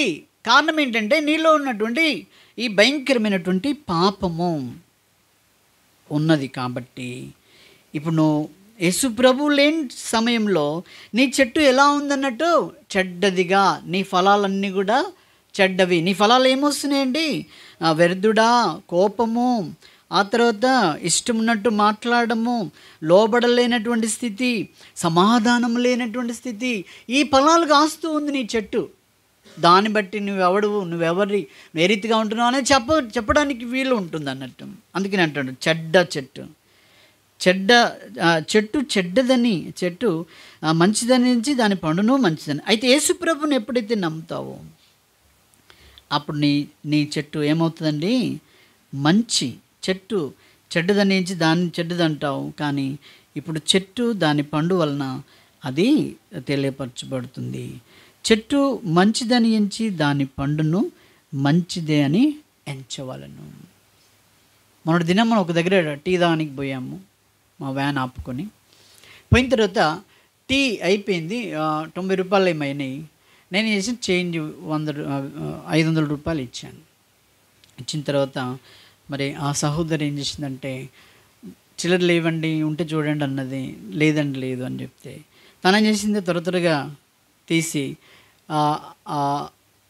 100 రూపాయలు పట్టుకోకుండా 500 చిల్లర 500 ఇచ్చింది. మళ్ళీ నాకు 500 ఇచ్చింది. 100 రూపాయలకు కరెక్ట్గా 100 రూపాయలు అయిపోయేటట్టు ఇంక వేరే ఏమో చేసింది. మళ్ళీ తర్వాత 500 ఇచ్చింది. ఇచ్చిన తర్వాత నేనేం చేశానంటే లెక్క పెట్టి చూసి, ఇదిగోండి ఒకటి ఎక్కువ ఇచ్చారంటే, అమ్మో చాలా థ్యాంక్స్ అండి, మరి ఇట్లనే తీసుకుపోతే మాకు లాభం ఉండే కదా అంటే, లేదండి మిమ్మల్ని చూస్తేనే అర్థమవుతుంది, మీరు తీసుకుపోరని అంటుంది ఆమె.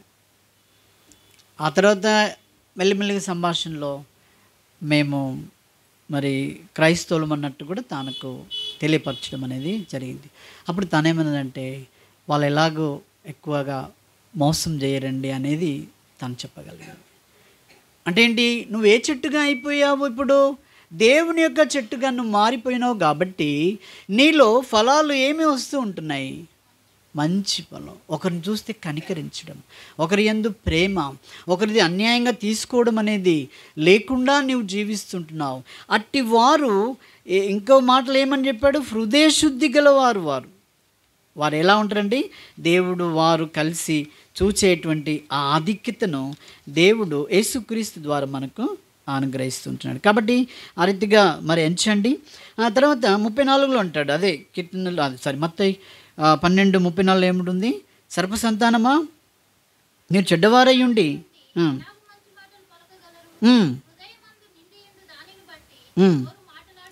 చాలు, మనము సర్ప సంతానముగా ఉన్నాము.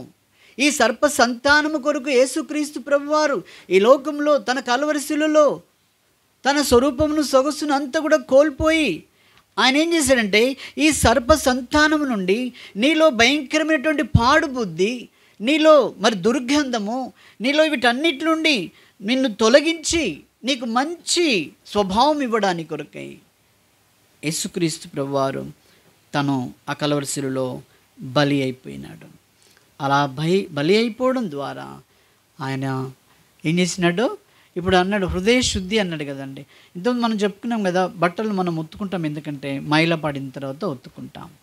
ఇప్పుడు మన హృదయాన్ని కూడా యేసుక్రీస్తు ఆయన మరణ పునరుత్థానము ద్వారా, ఆయన పరిశుద్ధమైనటువంటి రక్తము కార్చడం ద్వారా, ఎందుకొరకంటే మన హృదయంలో ఉన్నటువంటి ఈ భయంకరమైనటువంటి మైల ఎవరు కూడా తీసివేయలేనటువంటి మైల విద్య ఎక్కువ అవుతున్న కొద్దీ అన్నీ కూడా ఎక్కువైపోతాయని మరి చెప్తూ వచ్చినాడు. మనం ఎప్పుడైతే మన ఆస్తి, మన విద్య, లేకపోతే మన ఇవన్నీ కూడా ఎక్కువైతుంటాయి అనుకోండి ఆస్తి, దాన్ని బట్టి ఇంకా ఎక్కువగా ప్రభువుకు అవిధేయతగా జీవిస్తామని దేవుని వాక్యంలో మరి చెప్తూ ఉంది.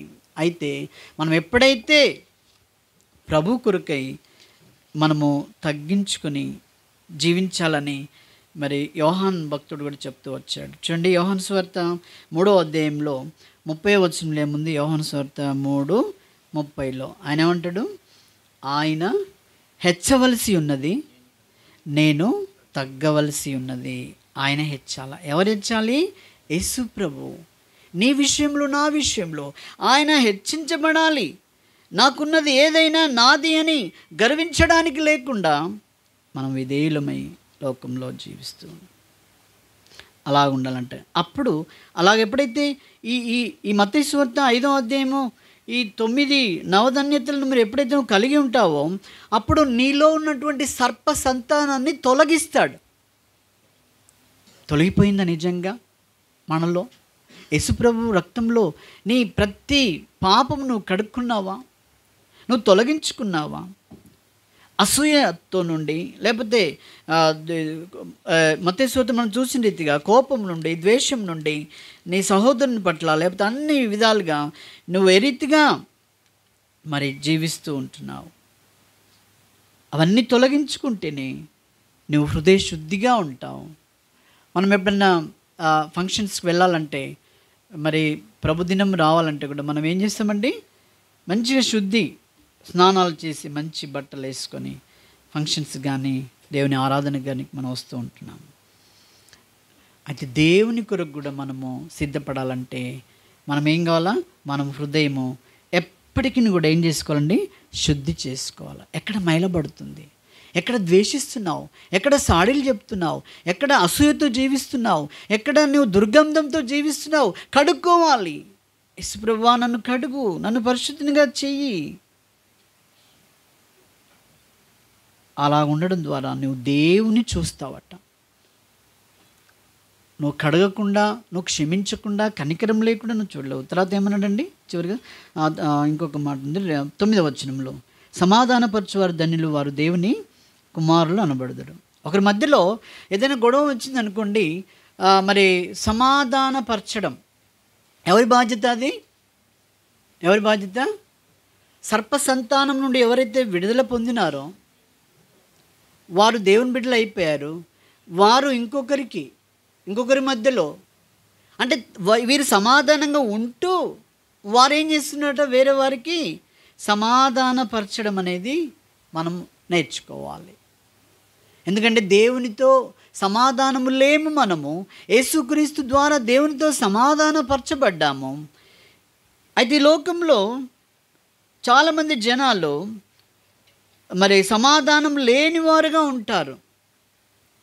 ఫస్ట్ మనం సమాధానపరచబడుతూ ఇతరులు కూడా సమాధానంతో ప్రభువును వెంబడించడం మనం నేర్పిస్తే వారు ఎవరుగా ఉంటారట చెప్పండి? దేవుని కుమారులుగా ఉంటారట, కుమార్తెలుగా. మనం ఉరికిని ఏదో బాగా నీకు బైబిల్ అంతా కంటతొచ్చని, లేకపోతే మరి ఎన్నో విధాలుగా ఉంటుందన్నటువంటి ఒక ఆత్మీయమైనటువంటి రీతిలో నువ్వు ఆలోచించుకుంటూ ఉంటే మరి నువ్వు దేవుని కుమారుడు అనబడవు. ఇప్పుడు ప్రాబ్లం వచ్చిందా? ఇప్పుడు వారి మధ్యలో సమాధానం లేదా? లేకపోతే సమాధానము లేకుండా నువ్వే చేస్తున్నావా? జాగ్రత్త అంటున్నాడు. కాబట్టి సమాధానపరిస్తే, మనం ఇతరులను సమాధానపరిస్తే మనం ఎట్లా ఉంటామట? అప్పుడు దేవుని కుమారులంగా ఉంటామండి. నువ్వే భక్తి వేషాలు వేసినా దేవుని కుమారుడుగా ఉండవు. నువ్వు దేవుని కుమారుడిగా ఉండాలంటే నీలో ఆ సమాధానం ఎప్పటికీ వేరుపారుతూ ఉండాలా. ఆ తర్వాత ఇంకేం చేయాలా? ఇతరులను వేరే వారికి సమాధానపరుస్తూ రావాలి. తర్వాత ఏమన్నాడు? నీతి నిమిత్తము హింసింపబడు వారు ధన్యులు, పరలోక రాజ్యము వారిది. మనం నీతి నిమిత్తమై హింస కలుగుతూ ఉంటుంది. హింసించబడడం. ఒక్క మాట అంటే నువ్వు ఓర్చుకుంటావా అండి? ఒక ఆయన ఆరాధనలో చెప్తూ వచ్చు ఏమన్నాడంటే ఒక విషసర్పము వెనక వచ్చి కూర్చుందట ఆరాధనకు. తనకు కూడా వచ్చి కూర్చుంటే మరి ఇంకెవరో వచ్చి కూర్చుంటప్పుడు తోక దొక్కారట. ఆ తోక దొక్కితే అది విషసర్పం కాబట్టి అక్కడనే బుస్సన మీదకి పోయిందట. అంటే నీలో ఆ బుస్సు లేకపోతే ఆ కోపము లేకపోతే అది లేనే లేదు, కానీ నువ్వు ఆరాధనలో ఉంటున్నావు అని చెప్తాడు ఆయన. అర్థమైందండి? కాబట్టి ఏం కావాలి నీకు? నీతి నిమిత్తం హింసింపబడాలి.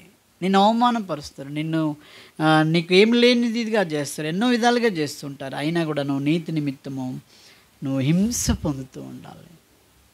నీతి నిమిత్తం ఏం కావాలండి? హింస. నువ్వు నీతిగా జీవించు.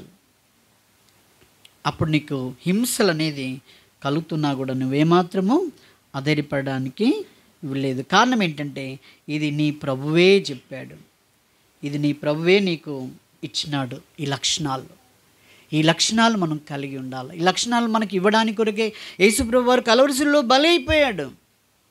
ఆయన బలి అయిపోయాడు. ఒకరినొకరము మరి తొలగించుకోవడం కాదు, ఒకరినొకడు. ఇప్పుడు మనకు తెలుసు లంకను అంటుపెట్టింది ఎవరండి? లంకను అంటుపెట్టింది. అదే అంతా ఉంది, ఒక స్టోరీ ఉంటుంది. అలా అంటుపెట్టడం కాదు. మన సహవాసంగా మనం ఎలా ఉండాలండి? ఒకరినొకరు ప్రేమించుకుంటూ ఒకరినొకరు సహవాసంగా ఎదుర్కొంటూ ఆ రీతిగా ఉండాలి. కానీ ఒకరినొకరు అంటుపెట్టు చిచ్చు పెట్టేటువంటి రీతిలుగా మరి అసమాధానంగా ఉండొద్దు అని అంటాడు ఇక్కడ. అది నా నుండి మీకు నేర్పిస్తున్నా. మీరు నా కుమారులు, దేవుని రాజ్యం మీకు ఇస్తున్నా. ఇది దేవుని రాజ్యము. మిమ్మల్ని ఓదార్స్తున్నా నేను. నీ తల్లిదండ్రులు ఎవరు కూడా ఓదార్చలే నీకు. నీ భర్త, నీ పిల్లలు, నీ భార్య ఎవరు కూడా నిన్ను ఓదార్చరు. నీ డబ్బు నిన్ను ఓదార్చదు. నేనే నిన్ను ఓదార్చువాడను. కాబట్టి యేసుక్రీస్తు యొక్క ప్రేమ చేత మనకి ఇవన్నీ దేవుడు ప్రేమతో మనం అనుగ్రహించినాడు, ఆయన కలవరిశిలో బలియాగం ద్వారా. కాబట్టి అట్టి గొప్ప దేవుణ్ణి మనం ఏం చేయాలండి? ఆరాధిస్తూ రావాలి. కీర్తనలు 145లో మనం చూసిన రీతిగా, కీర్తనలు 145లో మనం ఏమన్నాము? మన దేవుని మనం ఏం చేయాలండి? ఘనపరుస్తూ రావాలి. 145లో ఏమన్నాడు? రాజువైన నా దేవా, నిన్ను ఘనపరచెదను, నీ నామమును నిత్యము సన్నుతించెదను. ఈ మత్తయి సువార్త 5వ అధ్యాయంలో 9 నవధాన్యాలతో నీ యొక్క హృదయంలో ఎప్పుడైతే కలిగి ఉంటావో నిజమైనటువంటి ఘనత ఆయనకు చెందుతుంది. నిజముగా నీవు ఆయనను స్తుతిస్తూ ఉంటావు.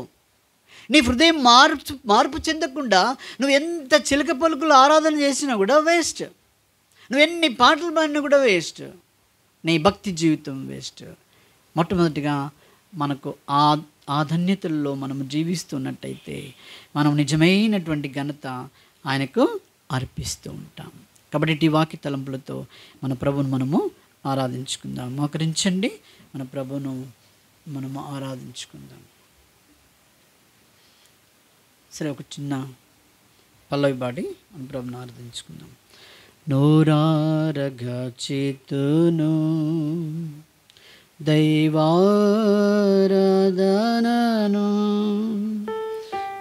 నోరారగా చేతును దైవారాధనను, ధారాళముగా పాడెదను స్తోత్ర గీతమును, ధారాళముగా పాడెదను స్తోత్ర గీతమును. హల్లెలూయా హల్లెలూయా హల్లెలూయా హల్లెలూయా హల్లెలూయా హల్లెలూయా హల్లెలూయా హల్లెలూయా. ప్రభుని ఆరాధించండి. నా రోత హృదయము, నా స్వభావం నీకు తెలుస్తుంది. దాని నుండి విమోచించి విడుదల చేయుట కొరకే ప్రియకుమారుడిగా ఈ లోకానికి వచ్చినారు.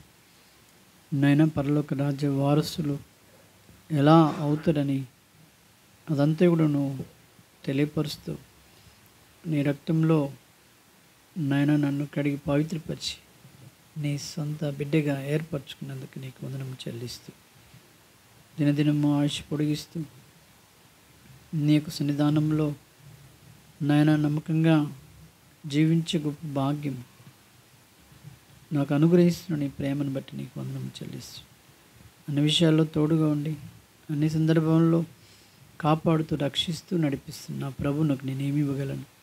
వీరిని హృదయంతో స్తుతి ఆరాధన యేసు నామములో మీకు సమర్పించుకుంటున్నాను తండ్రి. ఆమేన్.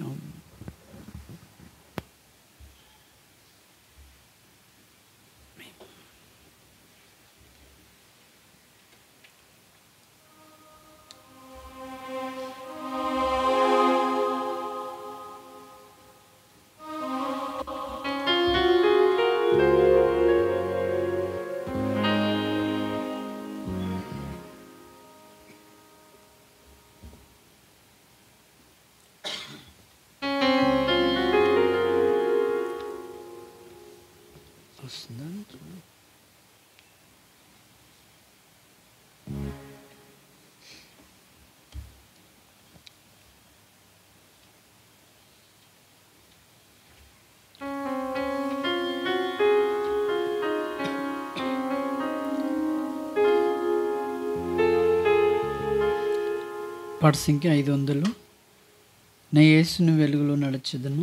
పాత పుస్తకంలో 494.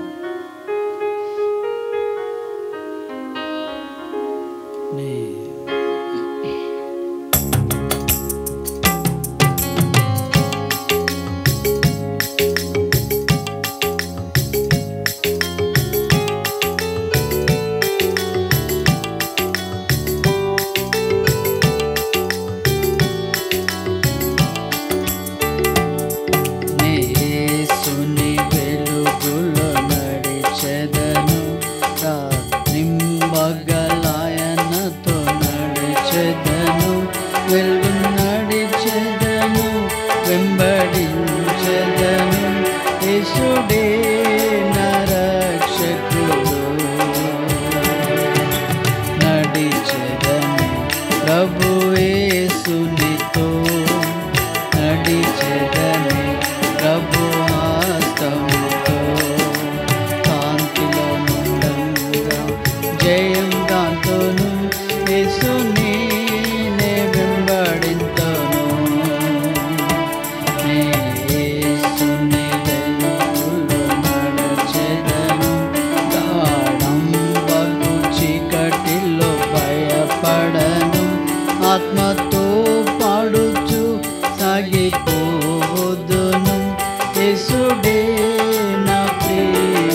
పాలు పొందుటకు ముందు విందాం.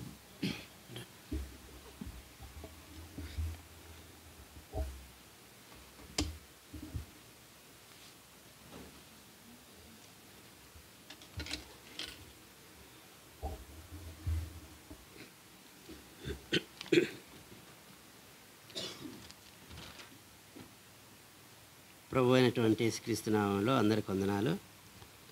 దేవుని యొక్క బల్లలో మనం పాల్గొనడానికి ముందుగా దేవుని యొక్క వాక్యాన్ని చదువుకుందాం. 1 కొరింథీయులకు రాసినటువంటి 1వ పత్రిక 11వ అధ్యాయం 28వ వచనం. కాబట్టి ప్రతి మనుష్యుడు తన్ను తాను పరీక్షించుకొనవలెను, అలాగు చేసి ఆ రొట్టెను తిని ఆ పాత్రలో నుండి త్రాగవలెను. అట్లానే మరి యొక్క వచనాన్ని చదువుకుందాం. తిమోతికి రాసినటువంటి 2వ పత్రిక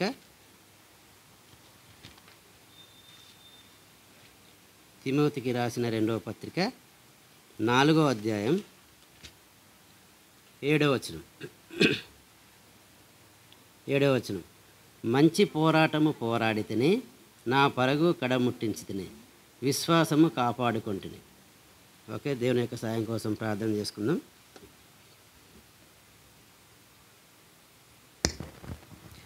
మహోన్నతుడ, సర్వాధికారైనటువంటి దేవ వందనాలు తండ్రి. రాజులకు రాజు, ప్రభులకు ప్రభు తండ్రి, నీ యొక్క ఉన్నతమైనటువంటి పిలుపులో మమ్మల్ని ఉంచినందుకు స్తోత్రాలు దేవా. మేము నీ యొక్క వాక్యాన్ని ధ్యానిస్తుండగా సాయం చేయండి ప్రభా. నీ యొక్క జ్ఞానాన్ని మాకు అనుగ్రహించండి తండ్రి.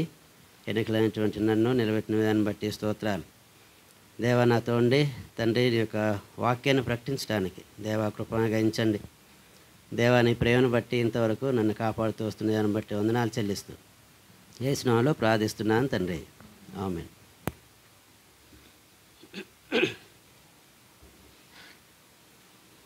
ఓకే, ఈరోజు మనం దేవుని యొక్క వాక్యం నుండి పౌలు గురించి తెలుసుకుందాం. మన బైబిల్లో పౌలు ఎంతమంది ఉన్నారు? పాత నిబంధనలో ఒక పౌలు కనిపిస్తారు, సౌలు. ఓకే, ఫస్ట్ పేరు సౌలు కదా. అట్లానే నూతన నిబంధనలో సౌలు పౌలుగా మార్చబడ్డాడు. సో ఇందులో మన ఇద్దరి గురించి మనం కొంతవరకు మనం చూద్దాం. ముందుగా సౌలు పాత నిబంధనలో చూసినట్లయితే ఈ సౌలు ఎవరు? మనం చూసినట్లయితే మొదటి రాజు, అంటే ఇజ్రాయేల్కి మొదటి రాజుగా నిర్ణయించబడ్డాడు, అంటే అభిషేకించబడ్డాడు. కాబట్టి ఈయన ఎక్కడి నుండి వచ్చిందంటే బెంజమిన్ అనేటటువంటి గోత్రం నుండి వచ్చాడు. మనం చూసినట్లయితే 1 సమూయేలు గ్రంథంలో 9వ అధ్యాయం నుండి మనం కొన్ని వచనాలు చూద్దాం. సమూయేలు 9, 1-2 వచనాలు.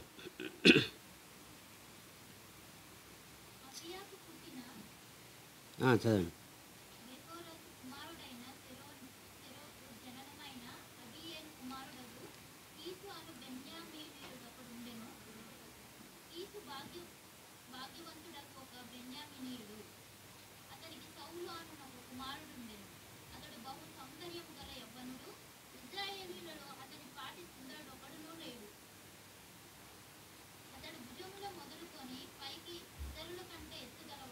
ఓకే, సో ఇక్కడ మనం చూసినట్లయితే సౌలు యొక్క తండ్రి కీసు.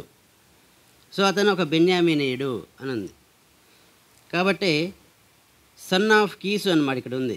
ఆ సౌలు ఏం చేస్తున్న ఎలాంటి వాడంటే ఇక్కడ మనం చూసినట్లయితే బహు సౌందర్యం గలవాడు అని ఉంది.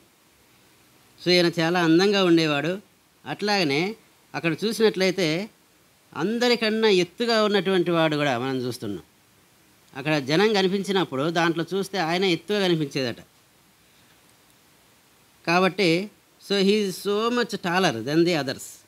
చాలామంది కన్నా ఎక్కువగా ఎత్తుగా ఉన్నాడు, తర్వాత సౌందర్యం కలిగి ఉన్నాడు. ఈయననే దేవుడు ఎన్నుకున్నాడు. అంటే ఇట్లాంటి వ్యక్తిని దేవుడు ఎన్నుకున్నప్పుడు ఆయనలో ఉన్నటువంటి లక్షణాలు మనం చూసినట్లయితే చాలా వరకే ఏమనుకుంటామంటే చెడు స్వభావం ఉందనుకుంటారు చాలామంది, కొంతమంది మంచి ఉందని చెప్తా ఉంటారు. కాబట్టి మనం కొన్ని విషయాలు చూద్దాం ఇక్కడ. సో సౌలుకు ఉన్నటువంటి మంచి లక్షణాలు ఏంటిది అని మనం చూసినట్లయితే ఈ 9వ అధ్యాయం 5వ వచనంలో చూసినట్లయితే 5వ అధ్యాయం 5వ వచనం,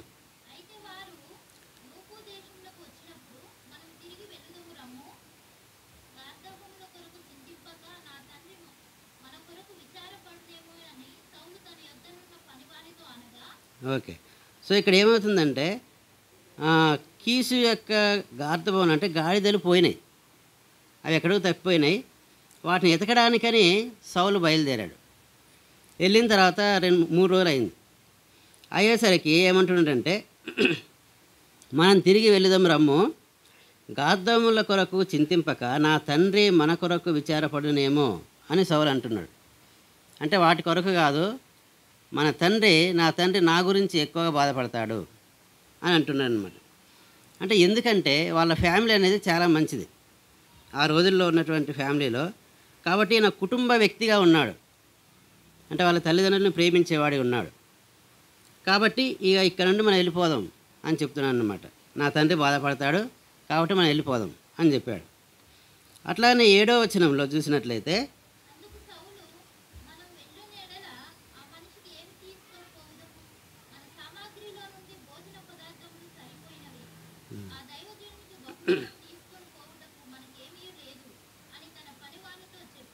ఓకే. సో ఇక్కడ ఏం జరిగిందంటే వెళ్ళిపోదామని చెప్పంగానే అతనితో ఉన్నటువంటి వ్యక్తి ఏమని చెప్తాడంటే, ఇక్కడ దగ్గరలో ఒక ఆయన దీర్ఘదర్శి ఉన్నాడు, అంటే ఒక ప్రవక్త ఉన్నాడు, ఆయన దగ్గరికి వెళ్ళినట్లయితే మన గాడిదలు ఎక్కడ ఉంటాయో ఆయన చెప్తాడు, కాబట్టి ఆయన దగ్గరికి వెళ్దాం అని చెప్పినప్పుడు ఈయన ఏమని చెప్తున్నాడంటే, మరి ఆయన దగ్గరికి వెళ్తాం కానీ మన దగ్గర ఏం లేవు కదా ఆయనకి ఇవ్వడానికి, అంటే ఏమైనా బహుమతి మనం తీసుకెళ్తే బాగుంటుంది. ఎందుకంటే ఆయన దైవజనుడు కాబట్టి ఆయన దగ్గరికి ఉత్త చేతులతో పోతే బాగుండదు, కాబట్టి ఏమైనా ఉంటే బాగుండు అని చెప్పినప్పుడు మనం ఆ యొక్క లక్ష్యాన్ని మనం చూసినట్లయితే ఆయన దైవికమైనటువంటి ఆలోచనలు కలవాడు ఆయన. కాబట్టి అలా ఆయన యొక్క మనసు అనేది అలా ఉందన్నమాట. అంటే దైవ భక్తుడికి నేనేదో సంథింగ్ ఇవ్వాలి అనేటటువంటి ఆలోచనలో ఉన్నాడు ఆయన. కాబట్టి ఆయన మనసు ఎట్లాంటిదంటే దేవుణ్ణి ఎక్కువగా ప్రేమించేవాడే కూడా ఉన్నాడు. అట్లానే 27వ వచనంలో చూసినట్లయితే 27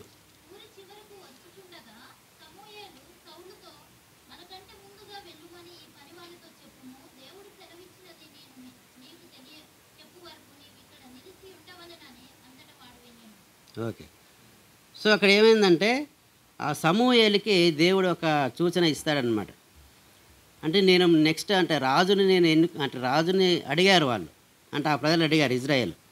న్యాయాధిపతులు వెళుతున్నటువంటి దినాల్లో ఇతను చాలా ముసలోడు అయిపోయింది అనమాట సమూయేలు, ఇందులో ఉంటుంది మొత్తం. కాబట్టి మా కొరకు ఒక రాజుని మీరు ఇవ్వాలి అని చెప్పినప్పుడు అతనికి దేవుడు చూపిస్తాడనమాట కలలో. నేను ఎవరినైతే నేను ఎన్నుకుంటున్నానో ఆయన నీ దగ్గరికి వస్తాడు, నువ్వు ఆయన్ని అభిషేకించవచ్చు అని చెప్తాడనమాట. కాబట్టి మనం ఇక్కడ దేవుని వాక్యంలో చూసినప్పుడు ఈ 27వ వచనంలో చూసినట్లయితే మనకంటే ముందుగా వెళ్ళుమని ఈ పనివానితో చెప్పుము అని అంటున్నాడు. అంటే సౌలుని దేవుడు ఏదైతే చెప్పిండో ఆ యొక్క మాటలు చెప్పడానికని పనివారిని కూడా తెలియద్దు అనేటటువంటి ఉద్దేశంతో పనివారిని ముందు వెళ్ళమని చెప్తాడు. తర్వాత ఈ సౌలుని సమూయేలు చెప్తున్నాడు అనమాట. అంటే దేవుడు ఏం చేస్తున్నాడు ఇతన్ని. కాబట్టి అక్కడ కొంత టైం అనేది ఉంటుంది, చాలా టైం పడుతుంది అన్నమాట. కాబట్టి అక్కడ పేషెన్సీగా ఉంటాడు. అంటే ఆయనకి ఎట్లా ఉంటే దీనుడిగా కనిపిస్తాడు అనమాట.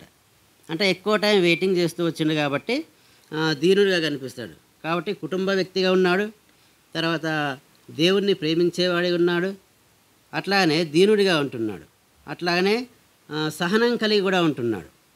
సో ఇవన్నీ మనం చూస్తున్నప్పుడు ఈ దేవుని యొక్క వచనం నుండి మనం చూసేటప్పుడు ఆయన యొక్క వాక్యాన్ని, అంటే ఆయన మనసులో ఉన్నటువంటి భావనలు మనకి కనిపిస్తూ ఉన్నాయి.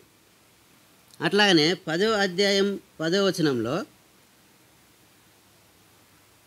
వారా కొండ దగ్గరకు వచ్చినప్పుడు ప్రవక్తల సమూహం అతనికి ఎదురుపడగా దేవుని ఆత్మ బలముగా అతని మీదికి వచ్చాను.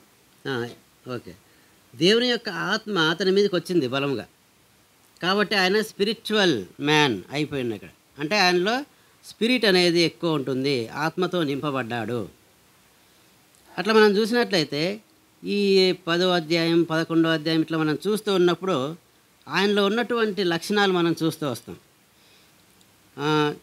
అట్లాగనే 10వ అధ్యాయం 14వ వచనంలో చూసినట్లయితే ఇక్కడ ఏమంటుండంటే సౌలు యొక్క పినతండ్రి అతనిని అతని పనివారిని చూసి మీరిద్దరు ఎక్కడికి పోతురు అని అడగగా అతడు గార్ధవములను వెనకపోతిని అవి కనబడకపోగా సమూయేలు వద్దకు పోతిమని చెప్పినప్పుడు నెక్స్ట్ సౌలు పినతండ్రి సమూయేలుతో చెప్పిన సంగతి నాతో చెప్పుమని అతనితో అడగగా సౌలు గార్ధవములు దొరికినవని అతడు చెప్పిననని తన పినతండ్రితో అనెను. కానీ రాజ్యమును గూర్చి సమూయేలు చెప్పిన మాటలు తెలపలేదు.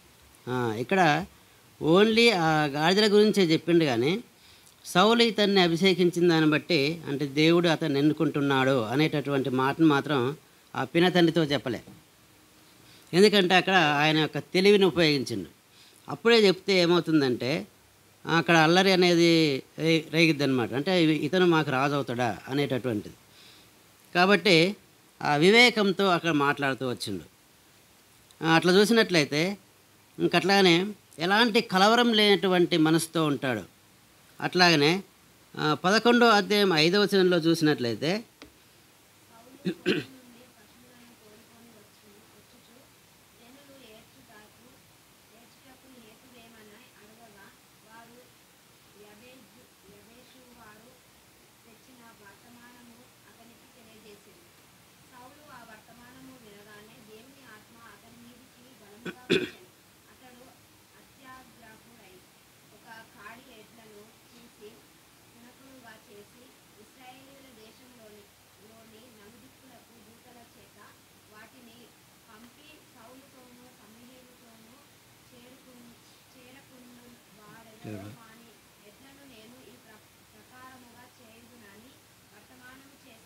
ఓకే. సో ఇక్కడ మనం ఈ పారాగ్రాఫ్ చదువుతున్నప్పుడు ఏమవుతుందంటే పైన నాహోసు అనేటటువంటి ఒక వ్యక్తి ఉంటాడు. ఆయన రాజుగా నిర్ణయించుకోవాలని ఆయన అనుకుంటా ఉంటాడు. అన్నప్పుడు అక్కడ ఉన్నటువంటి జనం మొత్తం ఏం చేస్తారంటే ఒక మాట అంటాడు నాహోసు. ఇక్కడ ఏమంటాడంటే 2వ వచనంలో ఉందను, ఇజ్రాయేల్ అందరి మీదకి నింద తెచ్చినట్లు మీ అందరి కుడి కన్నులను ఊడదీయుదునని మీతో నేను నిబంధన చేసిదనని అమ్మోనీయుడైన నాహోసు యాబేసు వారి పెద్దలతో చెప్పగా అనుంది. అంటే వారి యొక్క కళ్ళు పీకేస్తాను అనేటటువంటి మాట ఇక్కడ చెప్తా ఉంటాడు ఆయన రాజైన తర్వాత. కాబట్టి నాహాసు ఇతను అలా చెప్పినందుకు ఈ మాటను బట్టి ఇక్కడ ఉన్నటువంటి జనం ఏడుస్తూ ఉంటారనమాట. కాబట్టి అది ఎందుకు జరిగింది అనేటటువంటి దాన్ని ఇతనికి తెలియదు, సౌలుకు తెలియదు. కాబట్టి ఇతను ఏం చేస్తాడంటే ఆ విషయాన్ని తెలుసుకున్నప్పుడు ఏం చేశాడు ఇక్కడ వచ్చిన తర్వాత ఒక ఎద్దును తీసుకొని దాన్ని ముక్కలు చేసేసి 4 దిక్కులు పంపిస్తాడట. ఎందుకంటే మీరు ఇట్లా అంటే మీ యొక్క ఎడ్లని ఇట్లా చేస్తాను అంటే ఎప్పుడు సమూయేలుతో ఉండనివాడు అట్లాగనే నాతో ఉండనివాడు అంటే నా వైపు ఎవరైతే ఉండరో వాళ్ళని ఇలా చేస్తాను వారి యొక్క ఎడ్లని అని చెప్తున్నాను అనమాట. అలా చెప్పినప్పుడు ఆయన ఒక ప్రజల వ్యక్తిగా మనం చూస్తూ ఉంటాం ఇక్కడ. అంటే ప్రజల యొక్క వ్యక్తిగా మనం ఆయన యొక్క లక్షణాన్ని మనం చూసాం. అట్లాగనే ఎంతో చక్కగా అలాంటి ఇంప్లిమెంటేషన్ చేసిండు కాబట్టి ఆయనకి వ్యూహాత్మక అంటే నెక్స్ట్ ఫ్యూచర్లో ఏమైద్ది అనే దాన్ని బట్టి చేసిండు కాబట్టి చాలా తెలివిగా మాట్లాడుతూ వచ్చిండు. అట్లాగనే 11, 13లో చూసినట్లయితే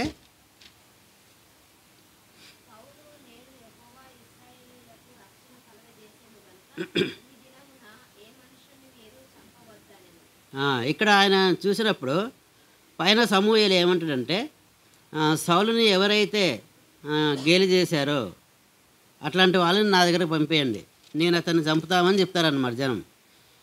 చెప్పినప్పుడు ఏమంటాడంటే అట్లాంటి వాళ్ళని ఏం చేయొద్దు, మీరు ఏ మనిషిని మీరు చంపొద్దు అనేటటువంటిది చూస్తాం. కాబట్టి ఆయనకి దయ అనేది ఉందన్నమాట. అంటే దయ కలిగినటువంటి వ్యక్తిగా మనం చూసాం. అట్లాగనే ఆయన ప్రజలకి ఒక రాజుగా చేయబడ్డాడు. ఇట్లాంటి వ్యక్తి మనం చూసినట్లయితే ఆయన ఒక కుటుంబ వ్యక్తిగా ఉన్నాడు, అట్లానే దైవికమైనటువంటి ఆలోచనలో ఉన్నాడు, అట్లానే దీనుడిగా ఉన్నాడు, సహనం కలిగి ఉన్నాడు, ఆత్మతో నింపబడిన వాడి ఉన్నాడు, వివేకం కలిగి ఉన్నాడు, ఎలాంటి కలవరం లేనటువంటి మనసుతో ఉన్నాడు. అట్లాగనే ప్రజల యొక్క వ్యక్తిగా, తర్వాత మంచి వ్యూహకర్తగా ఉన్నాడు, దయగలిగి ఉన్నాడు. సో ఇట్లాంటి వ్యక్తిని దేవుడు ఎన్నుకున్నాడు. కాబట్టి అలాంటి వ్యక్తిని దేవుడు వాళ్ళకి ఇచ్చినప్పుడు ఇక్కడ దేవుడిగా చేసిన తర్వాత, దేవుడు అతన్ని రాజుగా చేసిన తర్వాత అతని గురించి చాలా విషయాలు చెప్తూ వస్తున్నాడు. ఇక్కడ మనం చూసినట్లయితే ఇక్కడ 12వ అధ్యాయం 13వ వచనంలో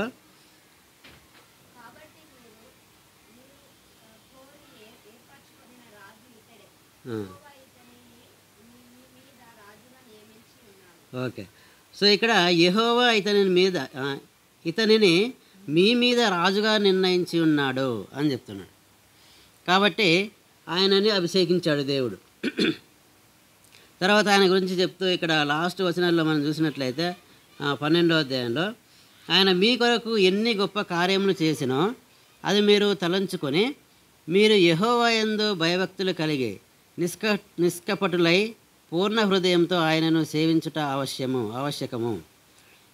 మీరు కీడు చేయు వారైతే తప్పకుండా మీరును మీ రాజును నాశనమగుదురు అన్నాడు. అంటే దేవుడు వీళ్ళందరిని అప్పచెప్తూ వస్తున్నాడు. మీరు ఎవరైతే కీడు చేసేవారైతే మీరు నాశనం అవుతారు, ఈ రాజు కూడా అంతే అలాంటి స్థితిలోనే ఉన్నాడు అని చెప్తున్నాడు. అంటే దేవుని యొక్క మార్గానికి ఎవరైనా వ్యతిరేకంగా పోయారనుకో, వారి విషయంలో వారు ఎట్లయితారంటే చివరికి నాశనమగుదురు అని చెప్తున్నాడు. కాబట్టి అక్కడ ఉన్నటువంటి ప్రజలతోని ఆ రాజుతోని చెప్తూ వచ్చిండు. అప్పటి నుండి సౌలు 30 సంవత్సరాలు కలిగినటువంటి వాడు, అతడు 2 సంవత్సరంలో ఇజ్రాయేలును ఏలెను అని ఉంది. 2 సంవత్సరాలు ఏలిన తర్వాత అప్పుడు ఈ సౌలులో ఉన్నటువంటి ప్రత్యేకత, అంటే ఆయన రాజుగా ఉన్నాడు కాబట్టి ఆయనలో ఉన్నటువంటి ఆలోచనలు ఇక గొప్పగా ఉన్నాయన్నమాట. తర్వాత ఇంతకు ముందు ఉన్నటువంటి సౌలు ఎట్లా అంటాడో దానికి వ్యతిరేకంగా చేస్తూ వచ్చాడు. కొన్ని విషయాలు మనం చూసినట్లయితే ఇక్కడ అంటే ఆయన యొక్క పతనం అనేది అక్కడ స్టార్ట్ అవుతూ వచ్చింది. అంటే అంత మంచి వ్యక్తి చివరికి ఎట్లవుతూ వచ్చిందంటే దేవుని యొక్క కట్టడాలకి విధేయత చూపిస్తూ వచ్చాడు. విధేయత చూపించినప్పుడు మనం చూస్తాం ఇక్కడ 13వ అధ్యాయం 4వ వచనంలో చూసినట్లయితే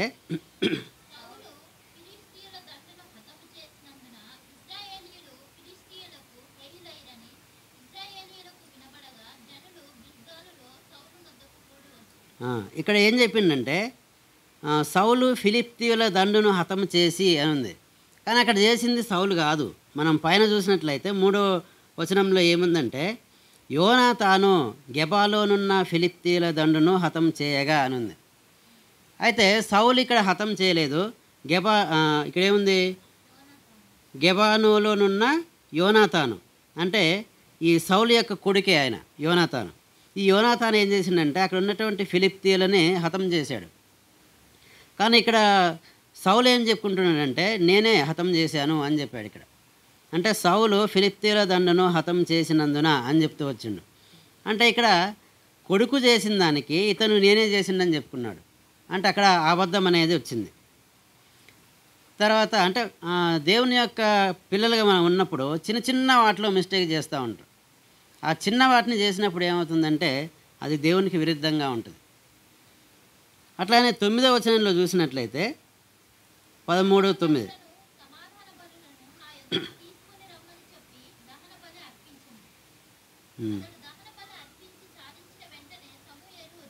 ఓకే. సో ఇక్కడ ఏం జరుగుతుందంటే దహన బలులు అర్పించాలి అని దేవుడు ఆజ్ఞాపించినప్పుడు అక్కడ ఎవరు ఉండాలంటే దేవుని యొక్క ప్రవక్త ఉండాలి, సమూయేలు ఉండాలి. కానీ సమూయేలు రాకముందే ఏం చేస్తాడంటే టైం ఎక్కువ లేట్ అవుతుందని ఈయనే అర్పిస్తాడనమాట.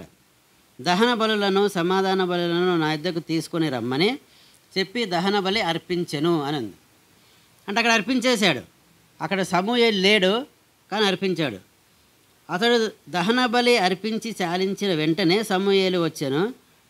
సౌలు అతనిని కలుసుకొని అతనికి వందనం చేయుటకై బయలుదేరగా సమూయేలు అతనితో నీవు చేసిన పని ఏమని అడిగెను.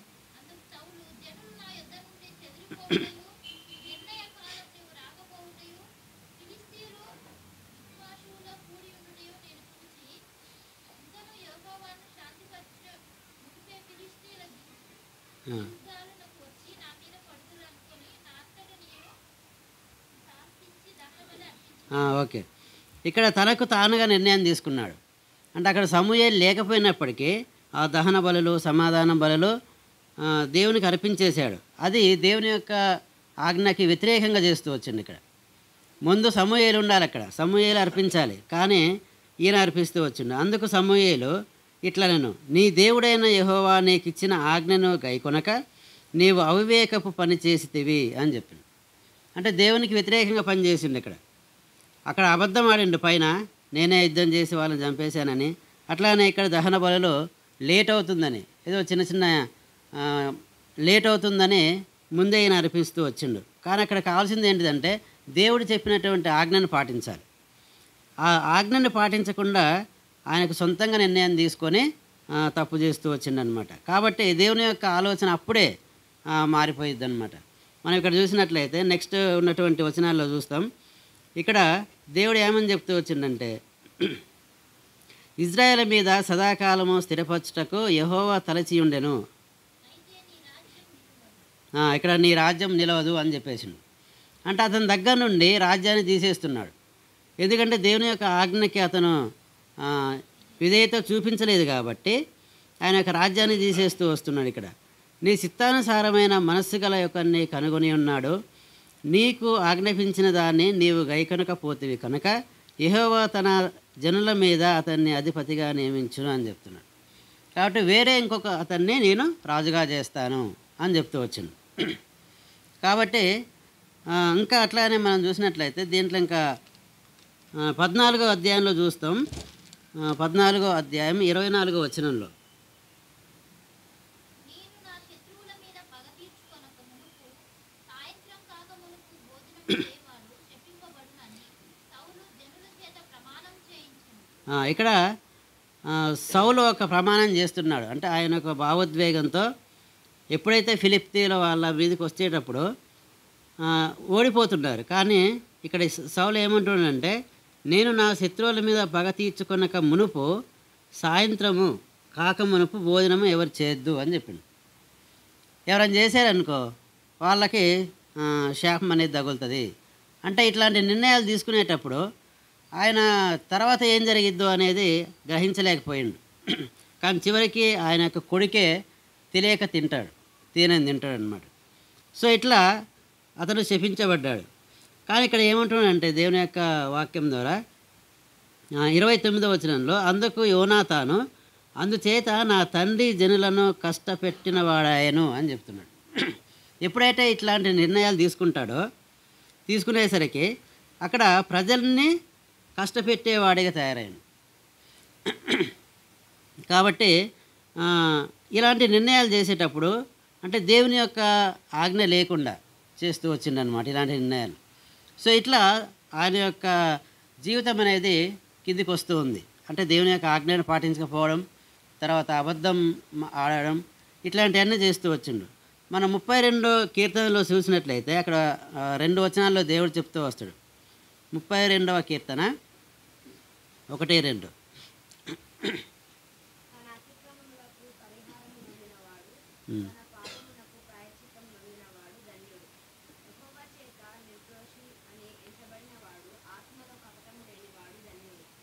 యెహోవా చేత నిర్దోషి అని మనం జడ్జిమెంట్ మనకి రావాలన్నమాట. అంటే మనలో ఎలాంటి తప్పులు లేవు అనేటటువంటి నిర్దోషి అని తీర్చబడితే అప్పుడు మనం ధన్యులం. కానీ ఇక్కడ ఈ సౌలు అలాంటి తప్పులు చేస్తూ వచ్చిండు. దేవుని చేత వ్యతిరేకంగా, అంటే దేవుని యొక్క ఆజ్ఞకి వ్యతిరేకంగా ఆయన చేస్తూ వచ్చిండు ఆ పనులన్నీ. సో ఇట్లాంటి ఇంకా మనం చూసినట్లయితే ఈయన యొక్క లైఫ్లో మనం చూస్తే 18వ అధ్యాయం 18:7. చెప్పండి.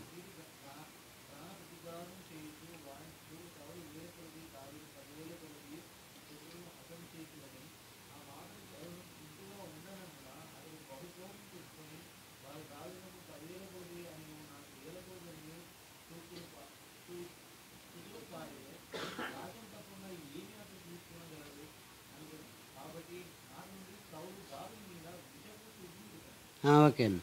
ఇక్కడ ఫస్ట్ మనం చూసినట్లయితే ప్రజలను అతను ప్రేమించేవాడి ఉన్నాడు, అంటే ప్రజల వ్యక్తిగా ఉన్నాడు. కానీ ఇక్కడ ఎప్పుడైతే దావీదుని వీళ్ళు ఎక్కువ చేసి మాట్లాడినప్పుడు, అంటే దావీదు 10,000 కొలది అన్నప్పుడు వాళ్ళ మీదకి ఈయన మనసు అనేది ఎట్లుందంటే విషపు చూపు చూస్తూ వచ్చిండు, అంటే వాళ్ళని తక్కువగా అంచనా వేస్తూ వచ్చిండు. ప్రజల్ని ప్రేమించేవాడికి లేడు. ఇంతకుముందు మాత్రం మనం చూసినట్లయితే ఆయన ప్రజల వ్యక్తిగా ఉన్నాడు. కానీ ఇక్కడికి వచ్చిన తర్వాత ఏమవుతుందంటే ఆయన యొక్క జీవితంలో ఇతరులని అతను ప్రేమించేవాడికి లేడు. ఇక్కడ దావీదును కూడా ఎలాంటి చూపుతో చూస్తూ వచ్చిందంటే విషపు చూపుతో చూపును నిలిపిండు. సో అట్లా ఆయన యొక్క మనసు తయారవుతూ వచ్చింది. 8వ వచనంలో కూడా మనం అదే చూస్తూ వచ్చినాం. ఇక్కడ అతడు బహు కోపం తెచ్చుకొనెను అని ఉంది, అంటే కోపం అనేది ఉంది. ఇంతకుముందు అక్కడ ఏం చూపించాడు? అందరి యందు దయ చూపించాడు. అంటే రాజుగా చేయకముందు ఆయన ఎలాంటి కోపం లేదు, అంటే దీనుడిగా ఉన్నాడు, ఎలాంటి కలవరం లేనటువంటి వాడిగా ఉన్నాడు. కానీ ఇక్కడ మనుషుల మధ్య కోపాలు తెచ్చుకుంటున్నాడు. సో ఇలా ఉందన్నమాట ఆయన యొక్క లైఫ్ అనేది. అట్లాగనే ఆయన జీవితంలో ఎంతో పేషెన్సీ కలిగి ఉన్నాడు. కానీ దేవునికి అభిషేకం పొందిన తర్వాత ఆయనలో ఎలాంటి పేషెన్సీ లేదు, అంటే దేవుని యొక్క ఆజ్ఞను పాటించకుండా ఆయనే బలి అర్పిస్తూ వచ్చిండు. సో ఇట్లా మనం చూసినట్లయితే ఆయన అన్ని విషయంలో అలా దిగిపోతూ వస్తున్నాడు అనమాట. అట్లాగనే ఆయన ఎట్లా ఉండంటే కలవరం లేటువంటి వాడి ఉండి ఇక్కడ అన్నింటి విషయంలో కలవరం పొందుతూ వస్తున్నాడు. అట్లాగనే మనుషుల మధ్య మంచి దయ కలిగి ఉన్నటువంటి అతను చివరికి వాళ్ళ మధ్య, అంటే ఆయన ఎవరిని ప్రేమిస్తూ వచ్చిండో వారి మధ్య కోపం చెప్తూ వచ్చిండు అనమాట, కోపం చూపిస్తూ వచ్చిండు. సో ఇట్లాంటివి చేస్తూ వచ్చిండు. కాబట్టి ఆ సౌలు యొక్క లక్షణాలు మనం చూసాం. అట్లానే ఆయన యొక్క ఫాల్ డౌన్ ఏంటిదో మనం చూస్తూ వచ్చినాం.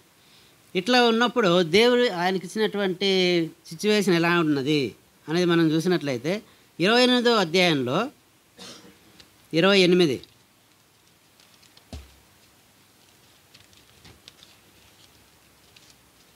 28:5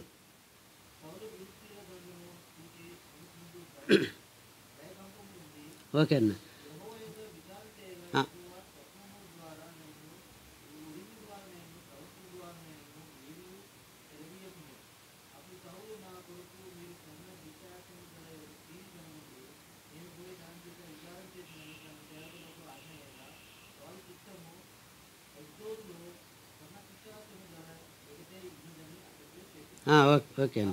ఓకే అన్న చాలు.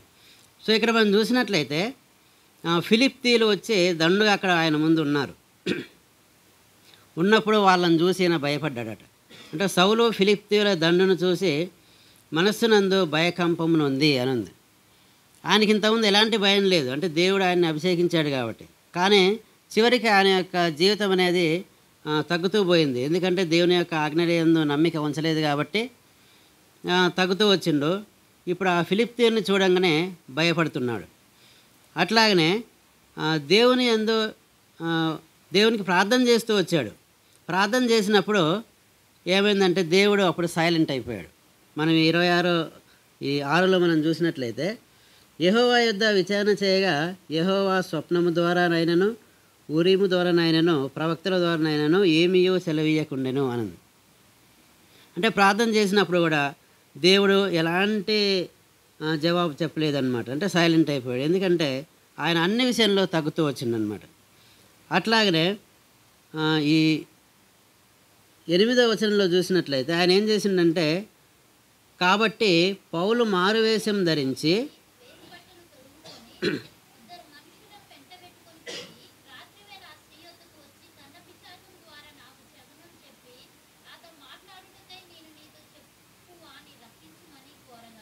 ఓకే. సో ఇక్కడ ఎక్కడికి వెళ్ళిందంటే ఆయన యొక్క స్థితి చివరికి కర్ణ పిచాచి చెప్పేటటువంటి కర్ణ పిచాచం ద్వారా అంటే వాళ్ళని అడగడానికి వెళ్ళిండు అనమాట. అంటే దెయ్యం దగ్గరికి వెళ్ళిపోయాడు. అంటే దేవుని చేత అభిషేకించబడ్డటువంటి వ్యక్తి చివరికి ఏమైపోయిందంటే చివరికి ఆ అన్యుల దగ్గరికి వెళ్ళిపోయిండు. కర్ణ పిచాచము గల ఒకతే ఉన్నదని అతని దగ్గర ఆమె దగ్గరికి వెళ్ళిపోయిండు అనమాట.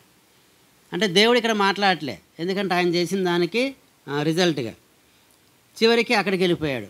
అంటే ఆ దెయ్యాల దగ్గర ఏమైనా జవాబు వస్తుందాము అనేటటువంటి స్థితిలో అక్కడికి వెళ్ళిపోయాడు. కానీ అక్కడ కూడా ఆయనకి ఎలాంటి జవాబు దొరకదు. చివరికి ఆయన స్థితి ఏమైందంటే ఆ ఫిలిప్తీయులు ఆయన చుట్టుముట్టారనమాట. చివరికి 31వ అధ్యాయంలో 4వ వచనంలో ఏమని చూడండి ఒకసారి.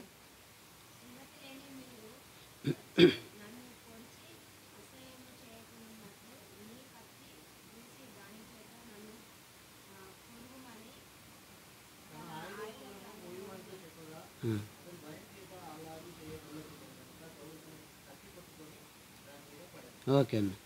సో ఇక్కడ ఆ స్థితి లాస్ట్కి అందరూ చుట్టుముట్టారు ఫిలిప్తీయులు.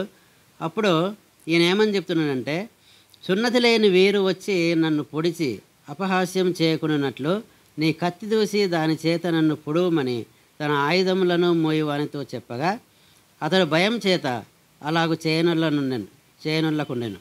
కనుక సౌలు తన కత్తి పట్టుకొని దాని మీద పడెను అన్నది.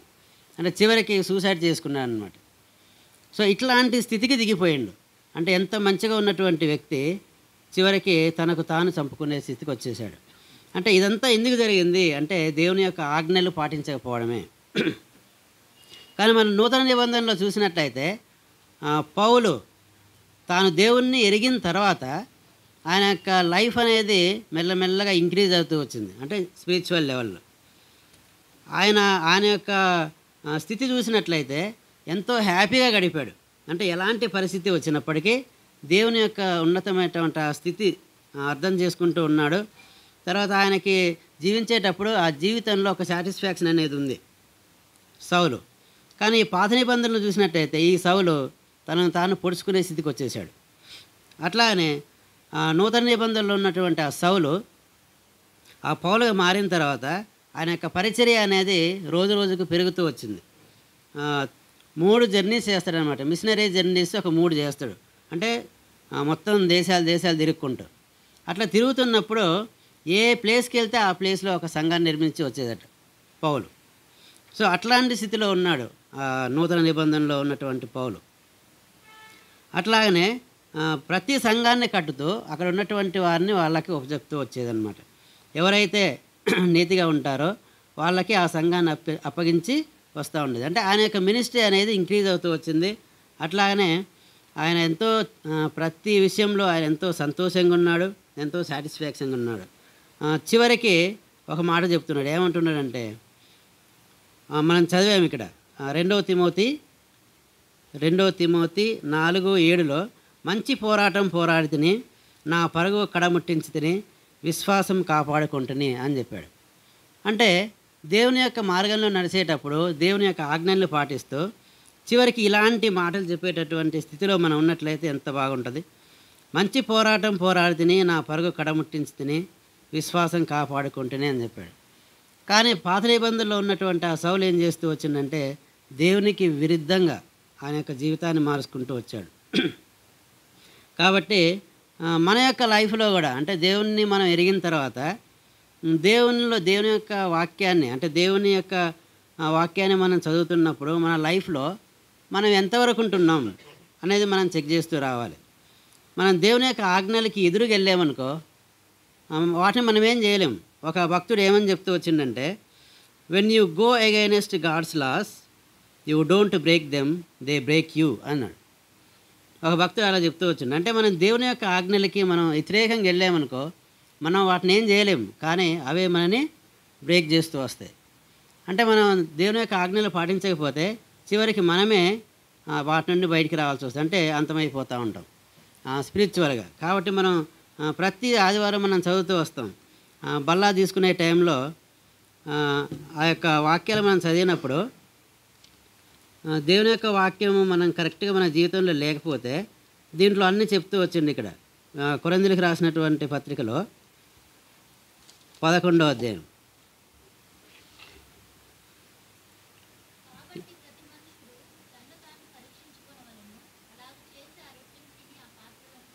ఓకే. 29, 30, 32 వరకు మనం చూసినట్లయితే, ప్రభువు శరీరం అని వివేచించక తిని త్రాగువాడు తనకు శిక్షావిధి కలుగుటకే తిని త్రాగుచున్నాడు. ఇందువలననే మీలో అనేకులు బలహీనులను రోగులున్నై ఉన్నారు, చాలామందిని నిద్రించుచున్నారు. అయితే మనమే విమర్శించుకునే ఎడల తీర్పు పొందకపోదుము అనింది. కాబట్టి ఇక ఉన్నటువంటి బల్ల అనేది చాలామంది ఏం చేస్తుంటారంటే అదేదో మనకి కాదు అనేటటువంటి స్థితిలో ఉంటారు. కానీ బల్ల విషయంలో మనం దేవుని యందు విశ్వాసం కలిగి ఉండి, తర్వాత దేవుని యందు విశ్వాసం కలిగి ఉండి మనం మన యొక్క తప్పులను ఒప్పుకొని తీసుకుంటే ఏం కాదు. తర్వాత మన ఫ్యూచర్లో అంటే మన లైఫ్లో అట్లాంటివి చేయకుండా మనం కంట్రోల్లో ఉండగలుగుతాం. కానీ దాన్ని తీసుకోవడం ఎందుకు అంటే, దీన్ని తీసుకున్నప్పుడు ఏమంటున్నాడంటే నన్ను జ్ఞాపకం చేసుకోండి అని చెప్తున్నాడు.